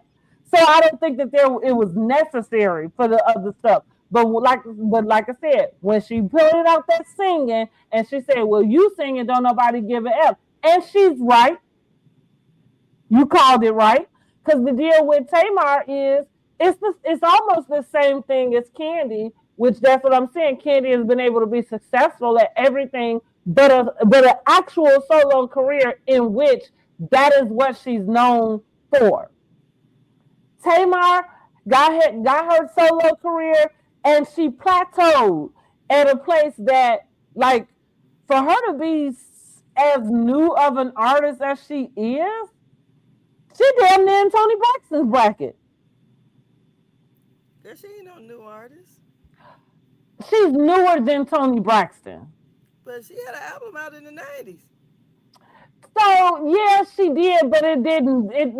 I don't necessarily consider that one. Like, I still consider her to be a newer artist. Like, if that album had charted, had done well, has she been known for actually putting out that album, then I could kind of go with that. The only people who knew she had that album was anybody who followed. Like for instance, I didn't find that out when she was on the Braxtons. I knew who Toni Braxton's sisters were at Toni Braxton's first album, because that was the type of person I was when I listened to music or about music. I looked at the credits. I knew who the background singers were. You know what I'm saying? Like, because I looked at the names and things. So I'm just saying that a lot of people were introduced to them as her background singers, to them in general, when the Braxtons came on. But I agree with you. I remember when the Three had the album. I remember when she had an album, you know what I mean, on her own. And again, so I consider her a new artist. Maybe technically she's not, but at the same, and whatever. But what I'm saying in general is that the success that she got with that album, as well as she sings, because Tamar sings, okay? It's a bunch of people that sing this now. No, I agree. I totally agree. So that's what I'm saying. As well as she sang, as well as she can sing, her success is there. It's here. You know what I'm saying? Like, it's not equivalent to the voice that she got. Let's put it that way, right? You know what I'm saying? And so that's where Candy went with it. And again, she called it right. Right? She didn't say nothing wrong. Tamar called it right on her. You can hold a note, but your ass can't sing. And so that's why your solos just flop. You do well with your group. And I don't know if there's anything wrong with that. Like, it's kind of like what I would say about Shamia with the babies and all of this extra stuff that people go through to go obtain these things. Maybe some things are not your lane. I use this example. I can do all things through Christ who strengthens me. Yes, you can. I don't know how much I'm going to pray to God, but I don't think I'm ever going to sound like Whitney Houston. No, but I don't think... But I can do all things through Christ. You see what I'm saying? Like, some things you're not going to be able to do. It's going to make a joyful noise. So you're But you get what I'm saying? So sometimes there is a place where you just have to accept what it is. And that's it. The goal was for Candy to have a successful solo career. The group fell apart. I think Candy been trying to put out solo songs all while we was on. That girl has been clawing her way to some type of solo acknowledgement. Y'all can act like y'all ignore it if you want, but I go back and watch the old seasons. She been trying to put out a solo project for God knows how long. Yeah, she actually said she was putting out a solo project. Yes, or just making music. I know, like right. Look at your face, but yes. She started off with a listening party and everything. And see, that's what, and so going back to that beginning of the Housewives though, and that's another thing, like people make mistakes, shit happen, whatever. But that's why I go back to saying, reminding people that the public had to push Kandi up to who she steps in out to be today. Because if we didn't, there would be no way Kim what's that lady? I'm about to say Kardashian. Kim Zolciak. A damn near unknown person gypped you out your own fucking song. And the reason why I know she gypped you out your own song is because you sat up on the reunion crying about it. Yeah. Now you the professional, you the one been in this business, and you let this nobody come gyp you out your money. Yeah. See, now I ain't gonna keep you where you started, but I am gonna remind you. And so that's where I'm at with where it comes with Kandi. I don't, like I say, I understand, and like, so the whole Michelle Obama thing, it's like you'll play that when you playing coy and not responding, but then to get cute because you just don't want to expose yourself for what it is. You know, because if you're not, if you're paying, if you're paying a dust, pay a dust. I don't think it was worth responding, even with what you explained. She made a little pretty penny though, because there's a lot of people on the live. So well, okay, and so for that, and you know, fine. But even that don't get like I am not the girl that's like, oh, that was a smart business move, because I don't think you need it. It's thirsty to me. Thirst? I don't think. It's thirsty to me. Tamar seems like she's thirsty for attention. They both are. Now listen, I don't have nothing wrong with putting her in the thirst spot too. She is. They both are. Like, yeah, I would agree. I would agree with that. Sure. Her antics. Absolutely. I just don't. When I watched the Braxtons the first time, the original stuff, I could never watch the show because I couldn't stand Tamar the way she acts. I'm like, how old is she supposed to be? Mm-hmm. I mean, like, is there like a 20-year age gap or something? Why the hell is she acting like that? That annoyed me so bad. And for someone to be, 45 and up? Or how? Well, I think she's 45 now. I don't think she was then. Yeah, but she still act the same. Mm-hmm. No, I agree. Like I said, I agree. You know, I said she acts like a toddler. She does. She thrives in chaos. For sure. And that's that right there. Because when you know you're dealing with somebody who thrives in chaos, like in the words of Mariah, I will not come down off my chariot and throw tomatoes with you, my darling. Okay? So, you know, and not for nothing, that you know, like, I respect a good, you know, back and forth too. But see, Kandi not even that. Like, Kandi's not she's not a good, like, clap back or good, you know what I'm saying? Like, let me, like, snap back. She's not. That one line she had in there was the best clap back she had, which was, how about you sing and don't nobody give a fuck? You know, like, okay.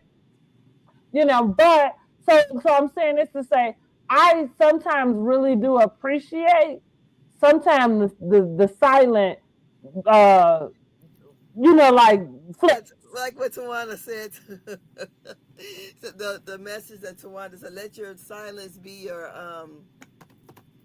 oh my God, because they thought she was saying it to Tamar. After Kandi's speak on it. Oh man, I wish I knew. Oh, because but it sound sound like you going around what I'm saying. Cause I think like that. I can't remember. yeah, but I think sometimes, and like I say, depending. Cause don't get me wrong, I'm good for a good cussing them up and down too. You know what I mean? But at the same time, I can't stress how much, especially when you have the things going on that you do. You let that shit speak for itself, girl. You are out here producing Broadway plays and productions. You have no time to talk about this girl trying to scrape herself up off the Billboard chart.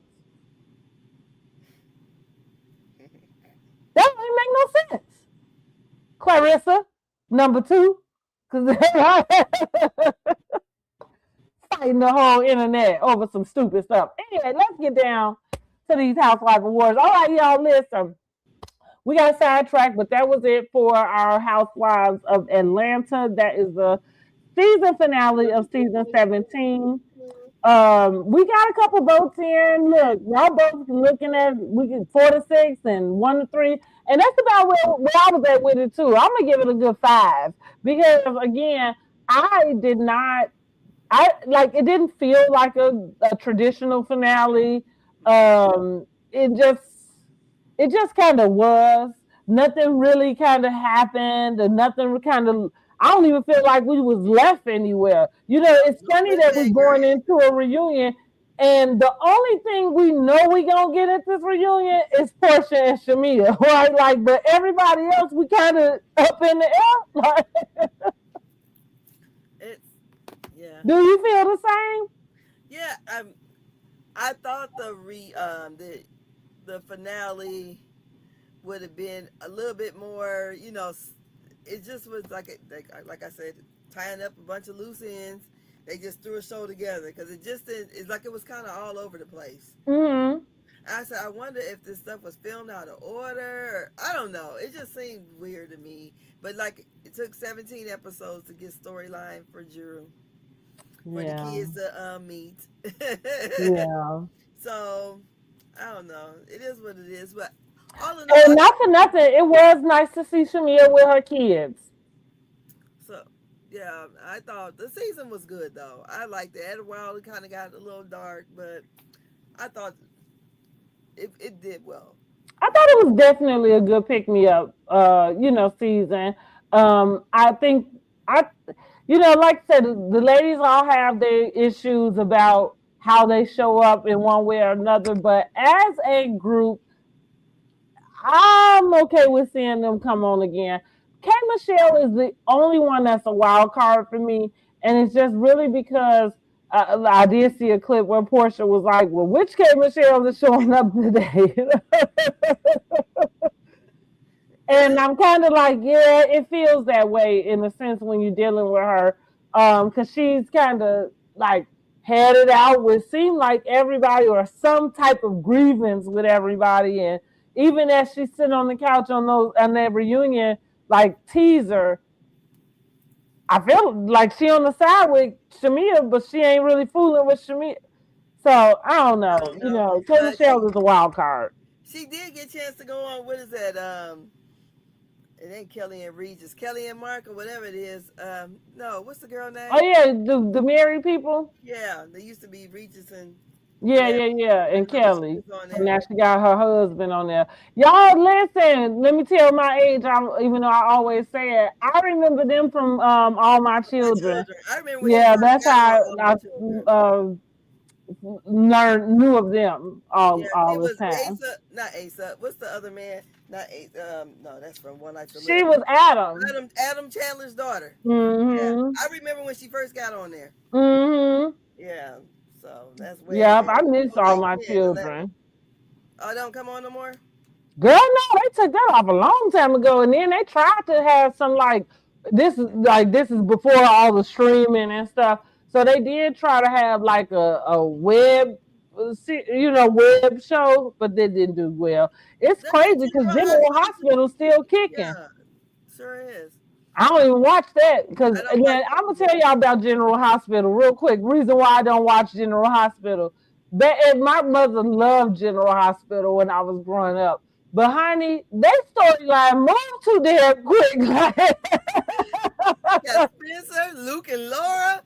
Girl, I used to run home from middle school trying to get to this Luke and Laura wedding. Yeah, you got to, because if you miss 2 days, baby, you'd have missed a whole lot. Yes, honey. Yes. Yeah, I remember when she got on the show. Yeah, that's funny. So it's pretty cool to see them kind of like that, because I feel like her husband, used to kind of come on when it was Regis and her, like a guest, and then started filling in when he wasn't there, and then that's him. Anyway, let's get into these reunion looks real quick before we get up out of here. All right. Oh shit, y'all should have saw me over here dragging the mouse to my desktop while I'm on this list. In my mind, trying to figure out why I can't find it. No, girl, I do that all the time, but I be on my phone, because sometimes I have my phone by my laptop, and I'm moving a little laptop thing. I'm like, why is my? Oh. Right. Exactly.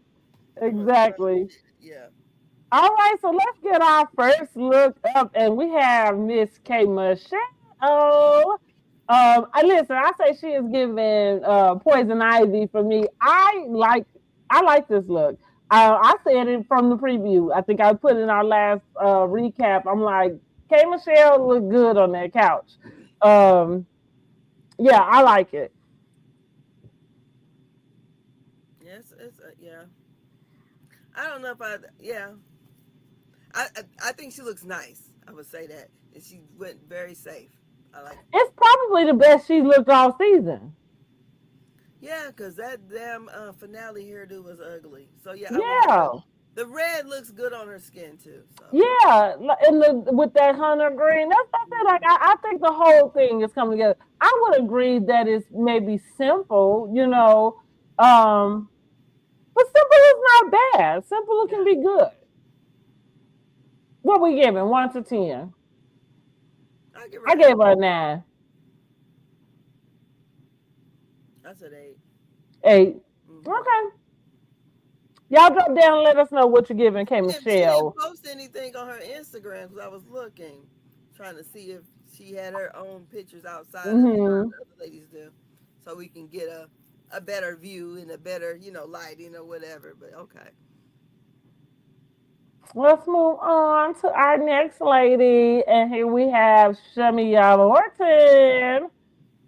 She is giving us Gold Goddess, Grecian Goddess. Okay, I like it. I liked it too. When I saw this, I was like, well, then when I saw her out, when she did the ones on her Instagram page, I said, oh, you can really see how nice. Only thing, I just didn't care for her hair.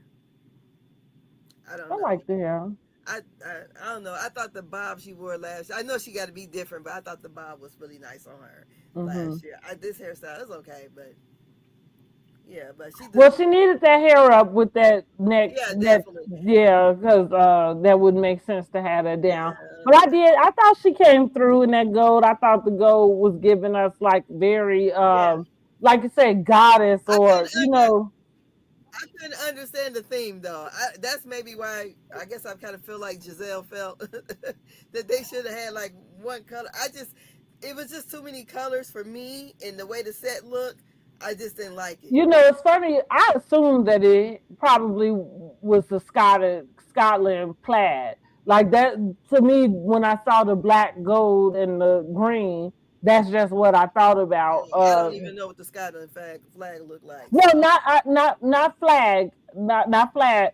I said plaid. Like like just look, because I wore plaid.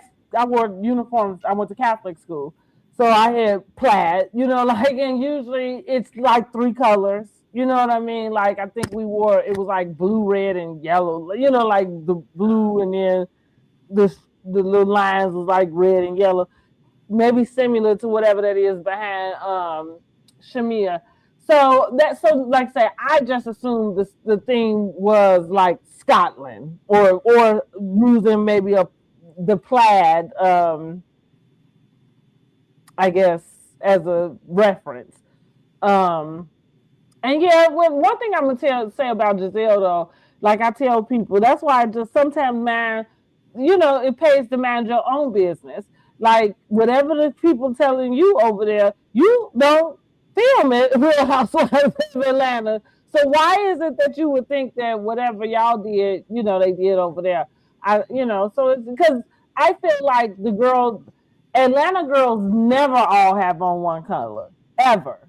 I don't. Well, maybe it's the stage class. I didn't like it. I'm not even gonna lie. Mm-hmm. And I'm not saying I didn't like their outfits. I think Yeah. it The was color nice. scheme, the color I scheme just didn't didn't seem like to it. come It just together. was not Yeah. pleasing to my eyesight. I said, "Oh, why they do that?" Mm-hmm.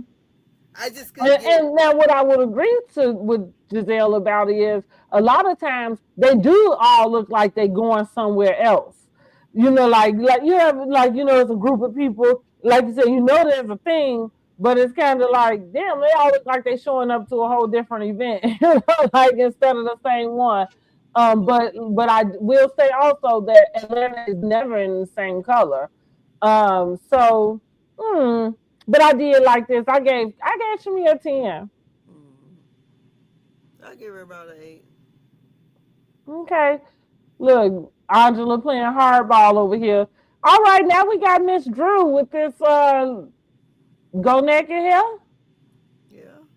Virgin need to be flat ironed a little bit. That's what it looked like to me. I like the dress. I wasn't partial to the hair. We did end up finding out that she had a hair emergency. Not sure what that's all about. Because Drew run late for every damn thing. And that's a shame. Don't ever be on, don't ever have it all together. I say that about her, like, poor Drew. Like, you just cannot get right. Just always something. So with that, this is about a 7 for me, but I do like the dress. I would say the same. Yeah, I didn't. Yeah. So too bad that the hair emerged. I mean, it kind of worked out, but yeah, I thought, oh, it's so much. But yeah, She got her hand on her new hip, girl. You see her? Girl, no, you see her on TikTok with Portia trying to twerk a little bit. I said she can't. Girl, she got to learn how to use that thing. She got to learn how to use it. She better learn from her grandma, girl. Okay, here we are with Kelly. Now, what's interesting about Kelly and Shamia, the hair. Girl, no, this shit. But did you see the back of this dress? I did not. Girl, it's god awful. Is it? Girl's got this big ass bow on the back. It looks. To me, this pose doesn't look bad. Don't look bad.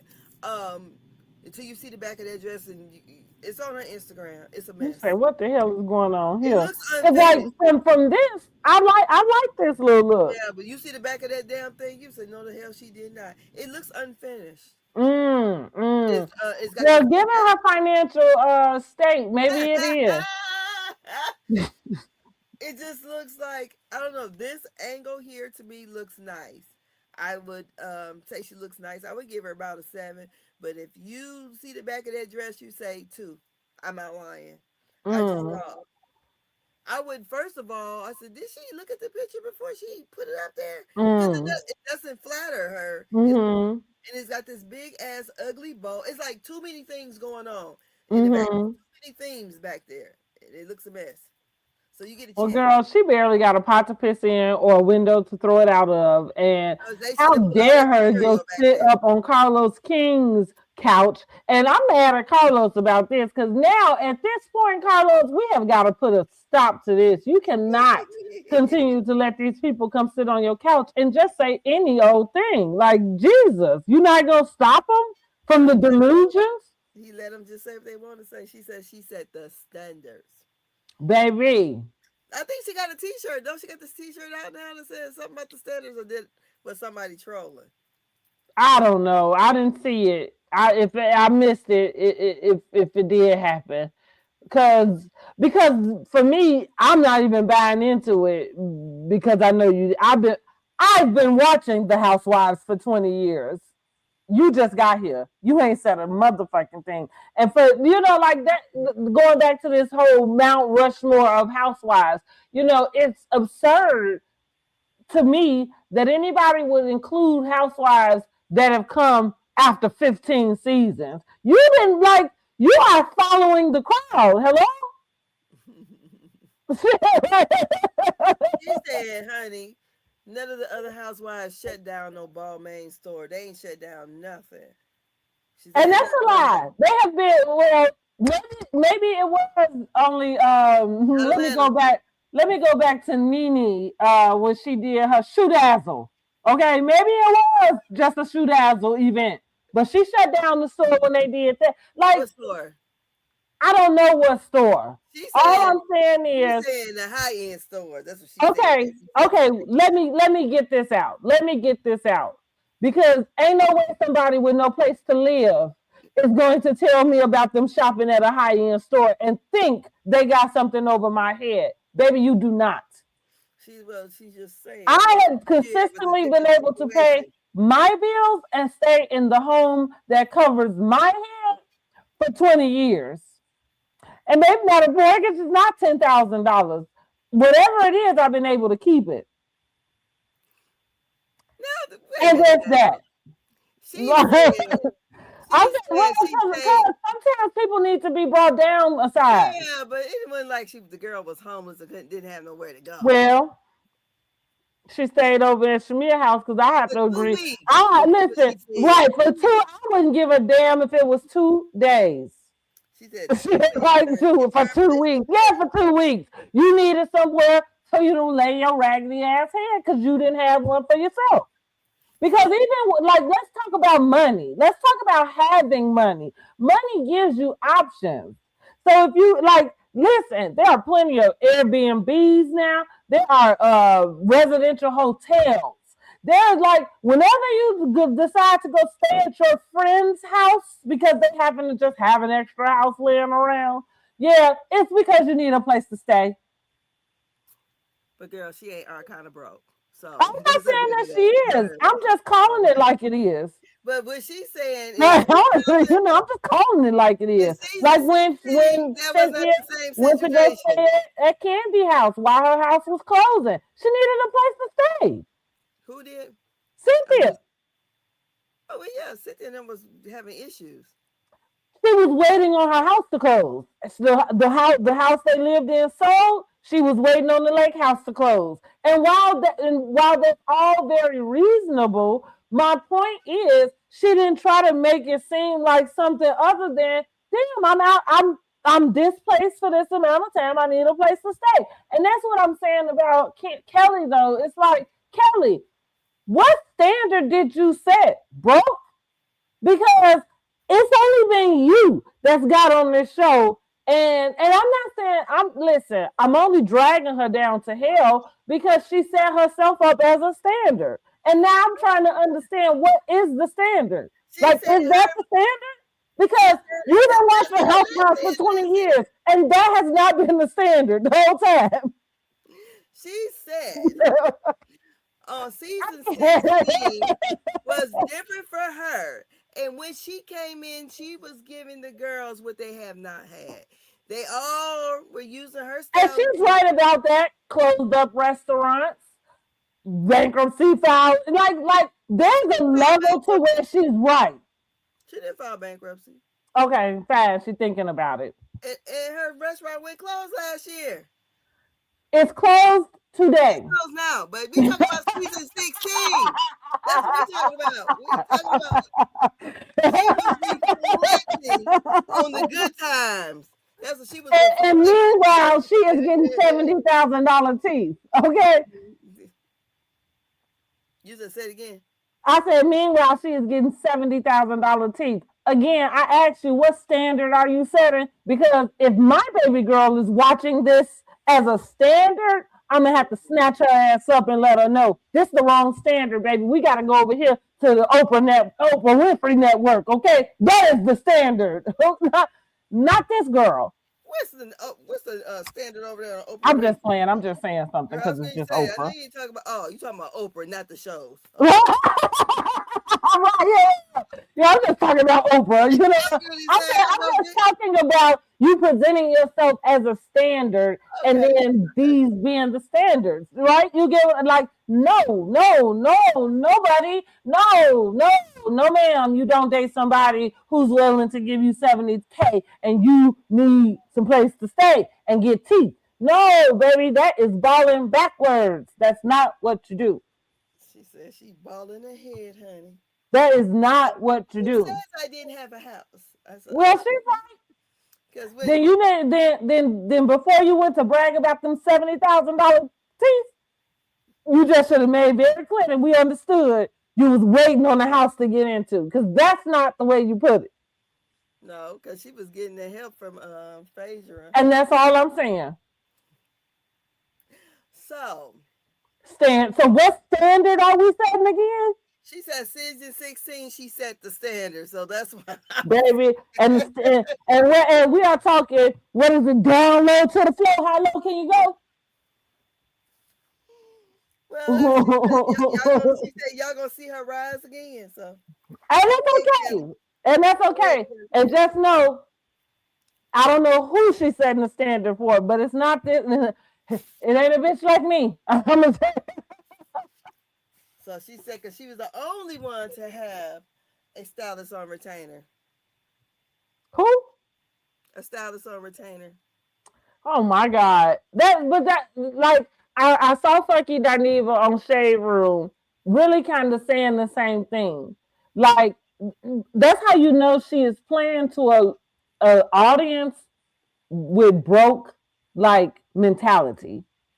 Like, really, you kind of playing with now I'm about to get a little pissy with Kelly, because really you kind of playing with the audience, right? It's almost like you just assume that everybody in the audience is of a certain economical level, and that we can't look at you and determine, something else. Like you're not the first person that has a stylist. Like, again, I've been watching Housewives for 20 years. Dorit was the one, Jane. No, she's not talking about the other shows. She's saying Atlanta. It's easy to do that when you minimize who, it's easy to do that when you try to minimize who you're talking about. See, you can't tell me you set a standard, and when I start to point out to you the standard you did not set. So that's what she was talking about in terms of Housewives of Atlanta. She said the girls was not given that. Okay. Yeah, I'm telling you, honey. Carlos said, what? So then he pressed her on it, though. And then he did have to agree that she was you're the one who had him on retainer. And then she said something about Balmain. But it doesn't matter if you had a stylist on retainer on your first season and then you return on your second season. Out. And everybody's using it. So then she said, because he needs some money. He needs a job. You can't even pay him. See, stop it. That's what I'm talking about. Everyone is using them, and they're looking better than ever. Is what she said. Now, the only person I would have to go with Drew. Drew is probably the one using them. All of them used them. Phaedra used them once. So did Portia use it for the looks on some of her confessional looks. Cynthia used them for her reunion, and so did Drew use them for her. Yeah, that's good. Well, and I'm saying this, Kelly didn't pay him then, because all of that feel odd to me, right? You the one who brought a stylist on retainer. Now he dressing everybody else. But wouldn't that stylist on retainer be strictly for you? So look,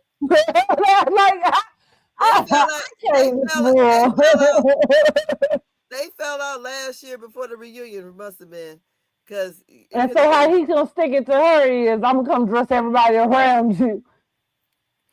Because that dress she had last year was I don't know.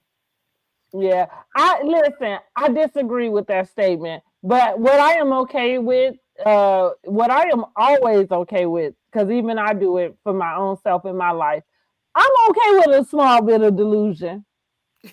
I think Kelly said, "I'm that girl. I always been her." listen, I feel like to go where you're going and to like take yourself from one place to another place, I think a healthy part of delusion, a healthy bit of delusion is needed and necessary. So I'm okay with a little bit of delusion, but I disagree. I adamantly disagree with that. And again, simply put, anybody coming into Real Housewives season 17, season 16,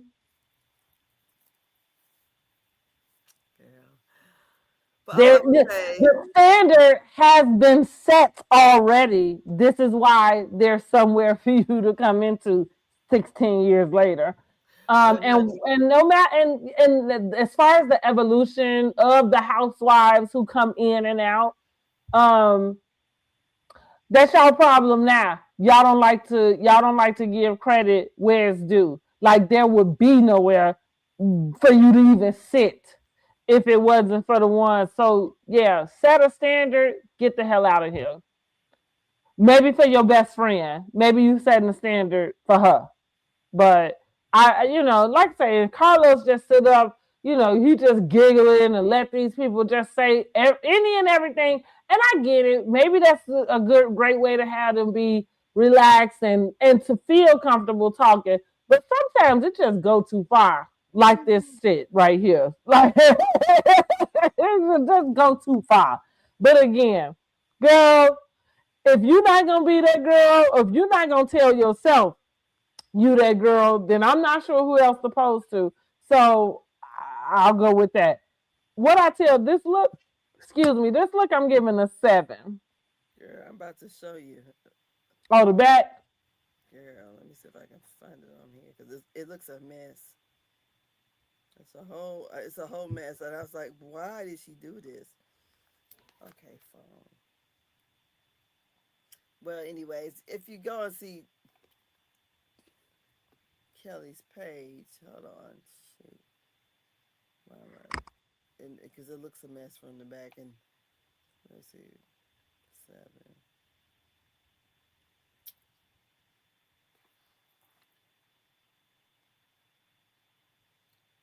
And okay, I don't know if you no. Here, I can share screens, right? I think so, yes. You should be able to put it on present. Do I got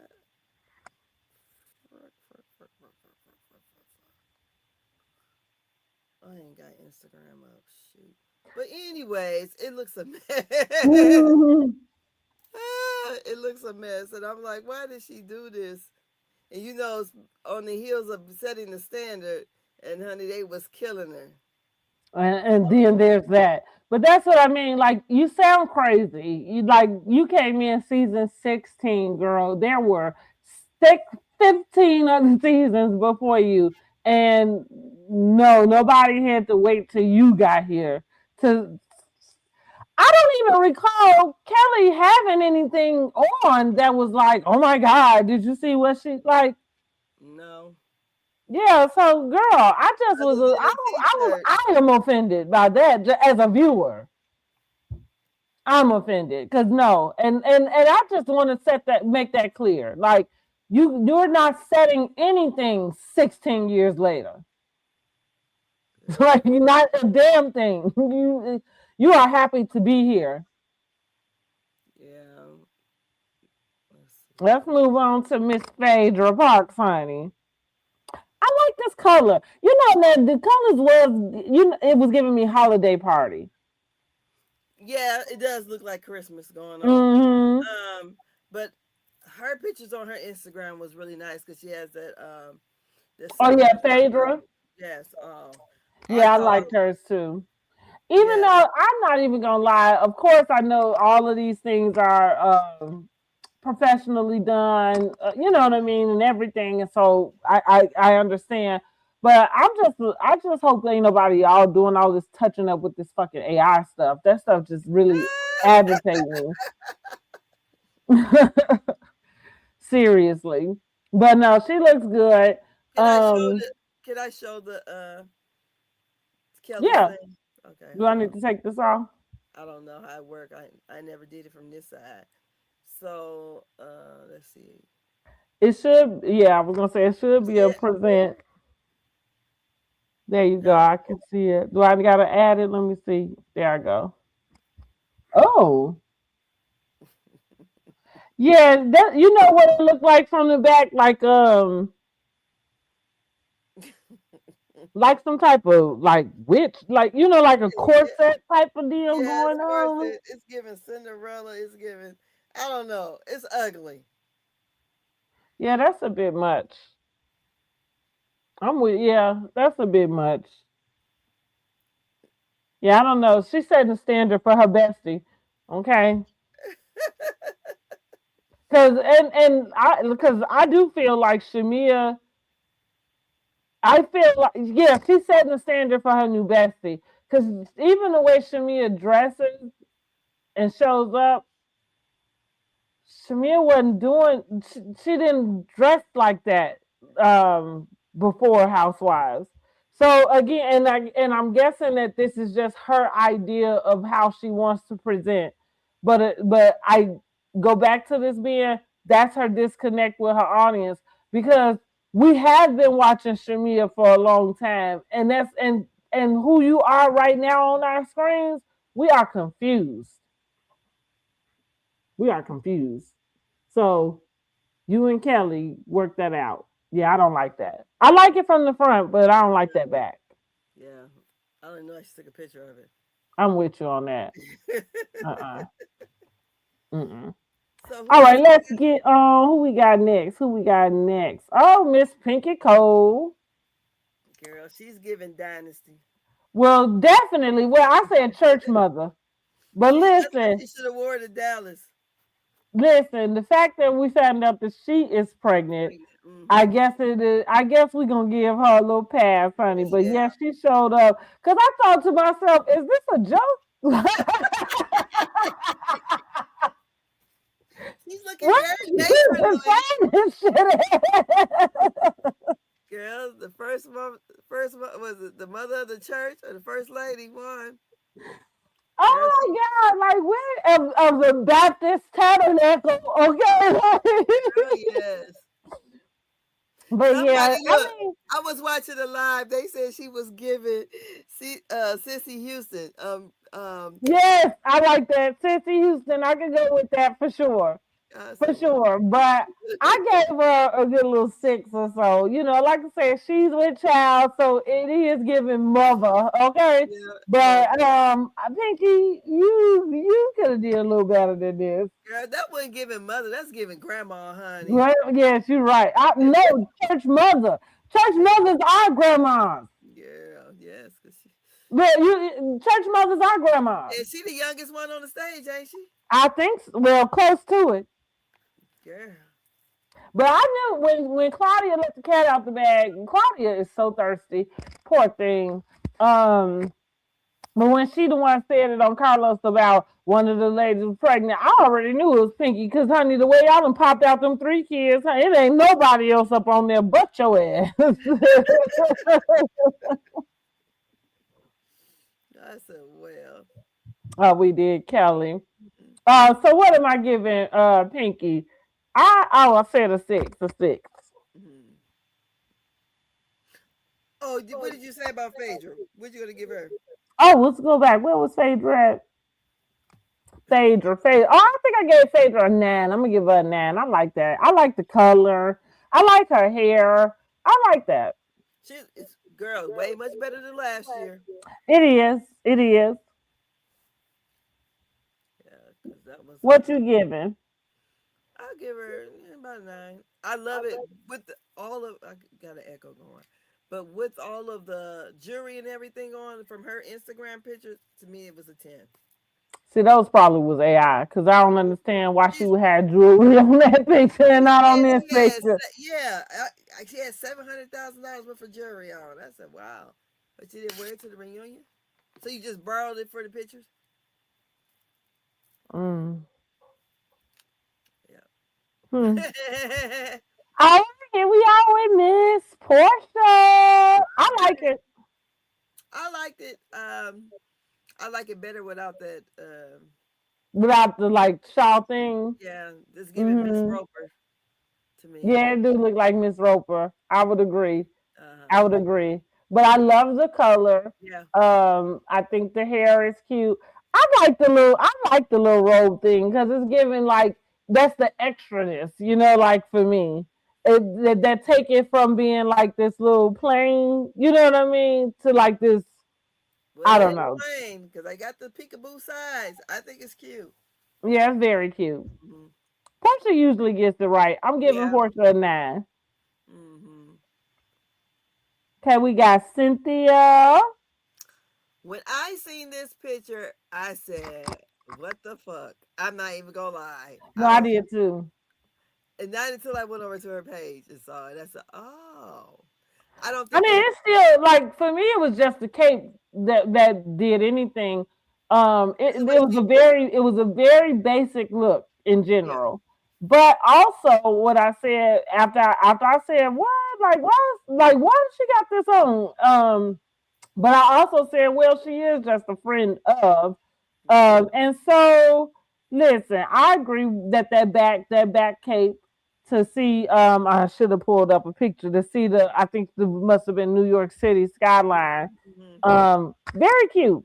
But like I said, Cynthia number one is a friend of. So she ain't really got to do all the extra per se, even though we always see the friend of do those things.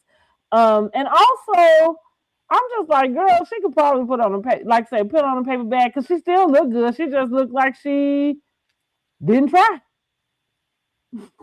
Yeah, right here. Yeah.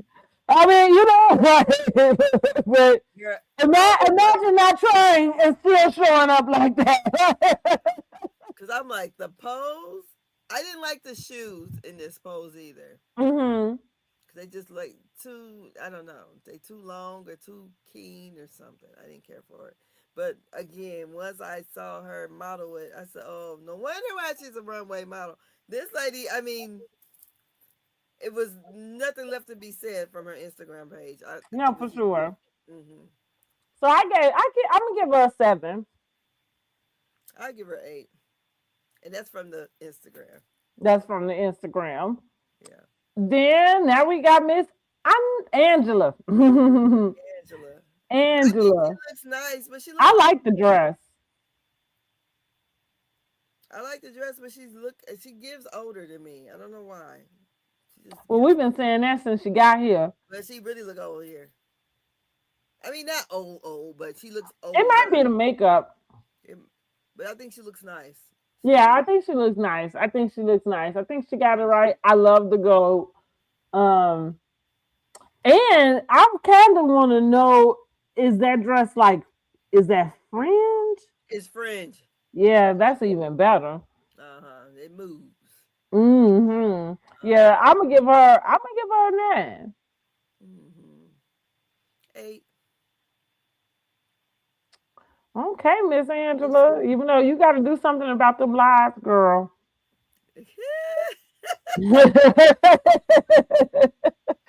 She gonna need to do something about taking your information from just anybody. Girl, I'm gonna need you to use your. This is what I say to people a lot of times. I use both sides of my brain, so I'm gonna need her to use both sides of her brain. Yeah. So, hmm but yeah, I can't wait to see the reunion. I'm looking forward to it. It's gonna be. Hopefully it's pretty good. This season, like I said, the season was really good. I thought. Um, had us coming back to watch. It wasn't a chore to watch. It was something I genuinely couldn't wait to Except for this see. last episode, but I digress. And they got an extra 15 minutes. I said, go on here, K Michelle. hmm So, but yeah. I just can't wait to see what's going to happen, and then they're going to start filming again. Yeah, So let's see looking if Kate forward to Michelle 18. actually gets activated, if she can respond to things that are happening in real time, or is she gonna have these rehearsed rebuttals to come along with? Yeah. That's I think for me, outside of whatever got to go on between Shamia and Portia. And not that I am like, again, because I really am distraught, or I just really hate that their friendship has disintegrated. And I realize that there is no coming back, but I just wonder what that's going to look like on that reunion stage. Well, I also wonder what it's going to look like for season 18. True. You know, like, you know, how long is this going to go on? Mm-hmm. You know. And also, how long is Shamia going to act like she okay with her new best friend being friends with her ex-best friend? Or let me rephrase that, because not friends, but friendly. Is they still friendly? Well, the way I see it, I don't think that they are, like, in a sense currently, but the way I see it is that there's always, right, yeah, there's always this room for it to go back and forth. And there's, because here's where Shamia is on the other side, right? Like, you ain't coming back over, you know, like, but your new bestie can do that. And so I'm wondering how long is it going to be before we see that, because I would think that it bothered her this season when it happened. Well, you know, they say time heals wounds. I just wonder, for the sake of the show, how cordial are they going to be? How are they going to move around in the group? You know, the same way they've been doing, I would assume. But that's what I mean, like, because with the group dynamic, that still leaves Shamia odd man out. Well, I mean, still, like, I don't think like they did previously, because they didn't have this. Before, they was kind of, you know, now it's, I can't see how it goes forward. That's why, unless there is some kind of, I'm not saying they got to be friends or whatever, but it seems like right now, from what we're seeing, that it's like this, you know, with them. So how will the group move forward? How will we do things? How will they, you know, because we're going to just go season 18, 19, 20 or whatever like this? I mean, technically, it don't make sense that you would, but Andy is the one that said ain't nobody going nowhere. And because we literally pretty much watched them do that for the last 2 seasons. So I don't understand, like, that's what my expectation would be, because actually I don't see a world where they make up. I really don't. Like, Shamia, and again, this is like, I know that I am like a Portia fan, but I'm just saying, what she pulled out her bag, and not just pulled it, because it's not the fact that you just pulled it out, true or untrue.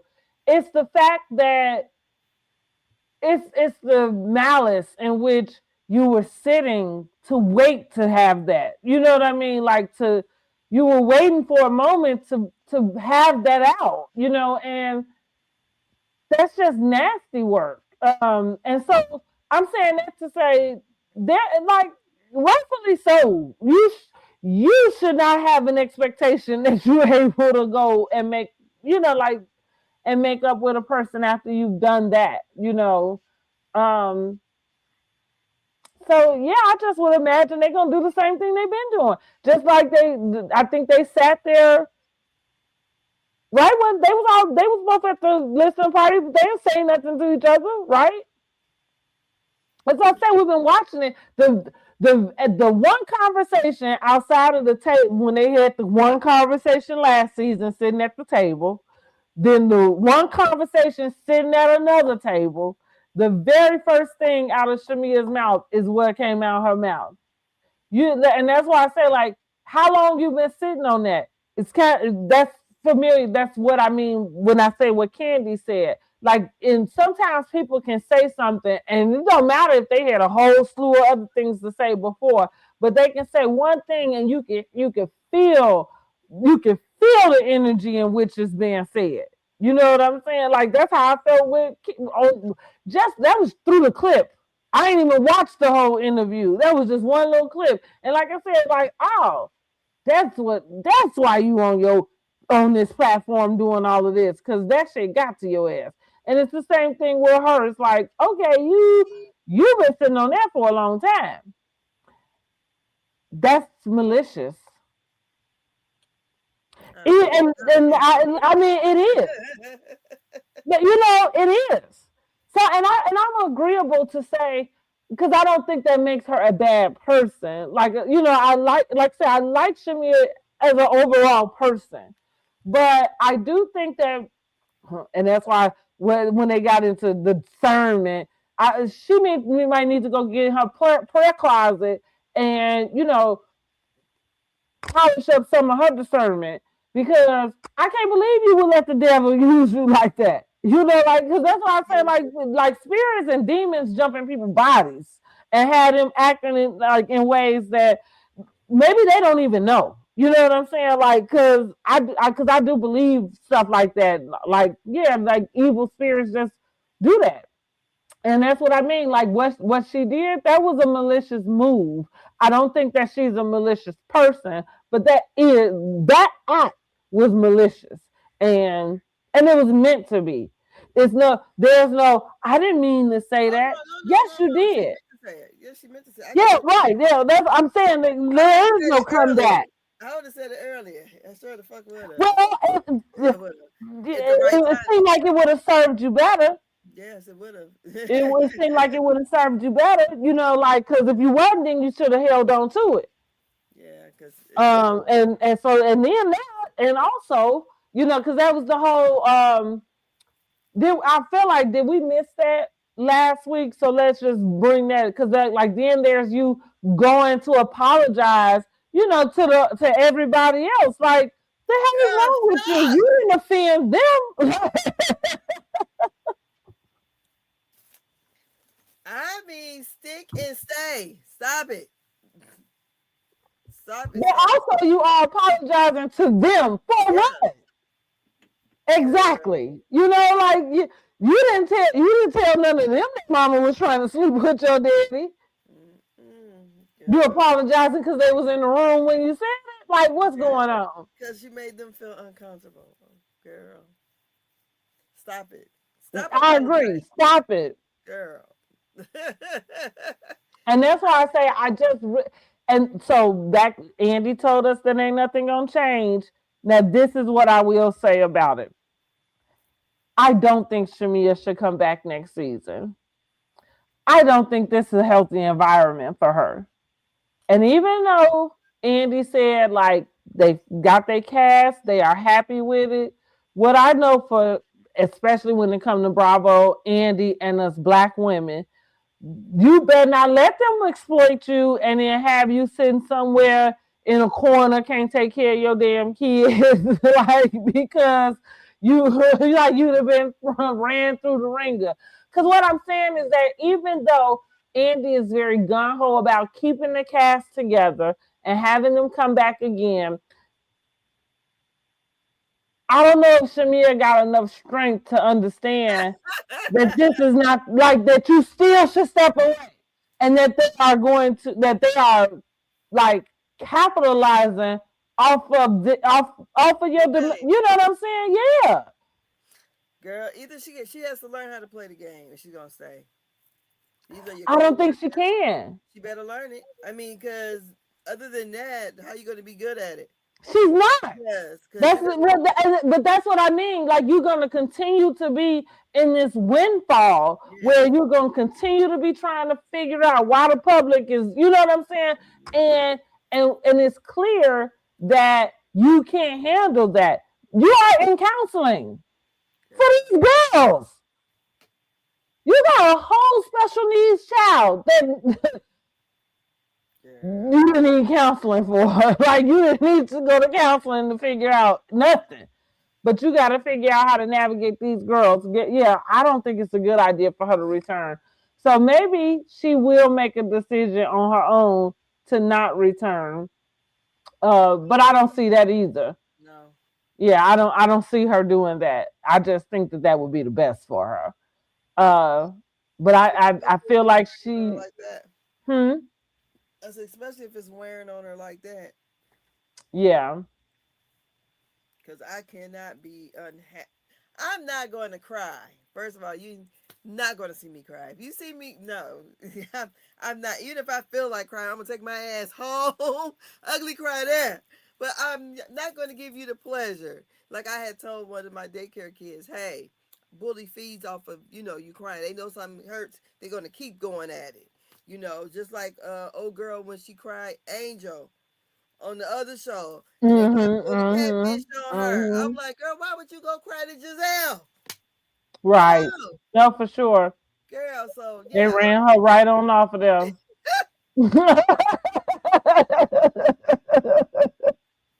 girl. So yeah, Shamia, I don't know. I would definitely, if I have to seek therapy for a housewife show, that's crazy. But I damn sure Use your discernment. Okay, right. understand. What are the powers that be telling you about that? You done went your whole good life all this time without me knowing. I just know she better not get up on here on no YouTube channel and get to apologizing again. We'll see, honey. I don't know. She ain't did no YouTube, so maybe she won't be on there at all. But I mean, I feel Doing like, little YouTube stuff with her and her family. oh, okay. I ain't seen them. Yeah, so the girl. And that's the deal. Like I said that already. That's funny that you would mention that she has some stuff with her and her family. But see, that's the part. I'm confused. Like, how are you able to get this guy to do all of this stuff for this random shit, but you can't get him to do this for this show? Yeah. Now he wasn't speaking, but he was on little videos and shit. But yeah. More than what he does on here, right? Because my points stay the same. Right? Right, And that's what I mean. Like, because he can't control what goes on fucking Bravo. He can control what's going on her YouTube channel. It's not like they're gonna have it edited a different kind of way. but that's my point. My point would be the disconnect that provides for her and the audience. I think I said that a few weeks ago because it was like a revelation. It's like what she presents on social media is far from where she is when we turn on the show every week. And so these things, what's the song? One of these things don't go together. Like, you know what I'm saying? One of these things is not like the other. Like, that's kind of like, yeah, what's happening here? Why is it that in no way does this life look like this life? Yeah.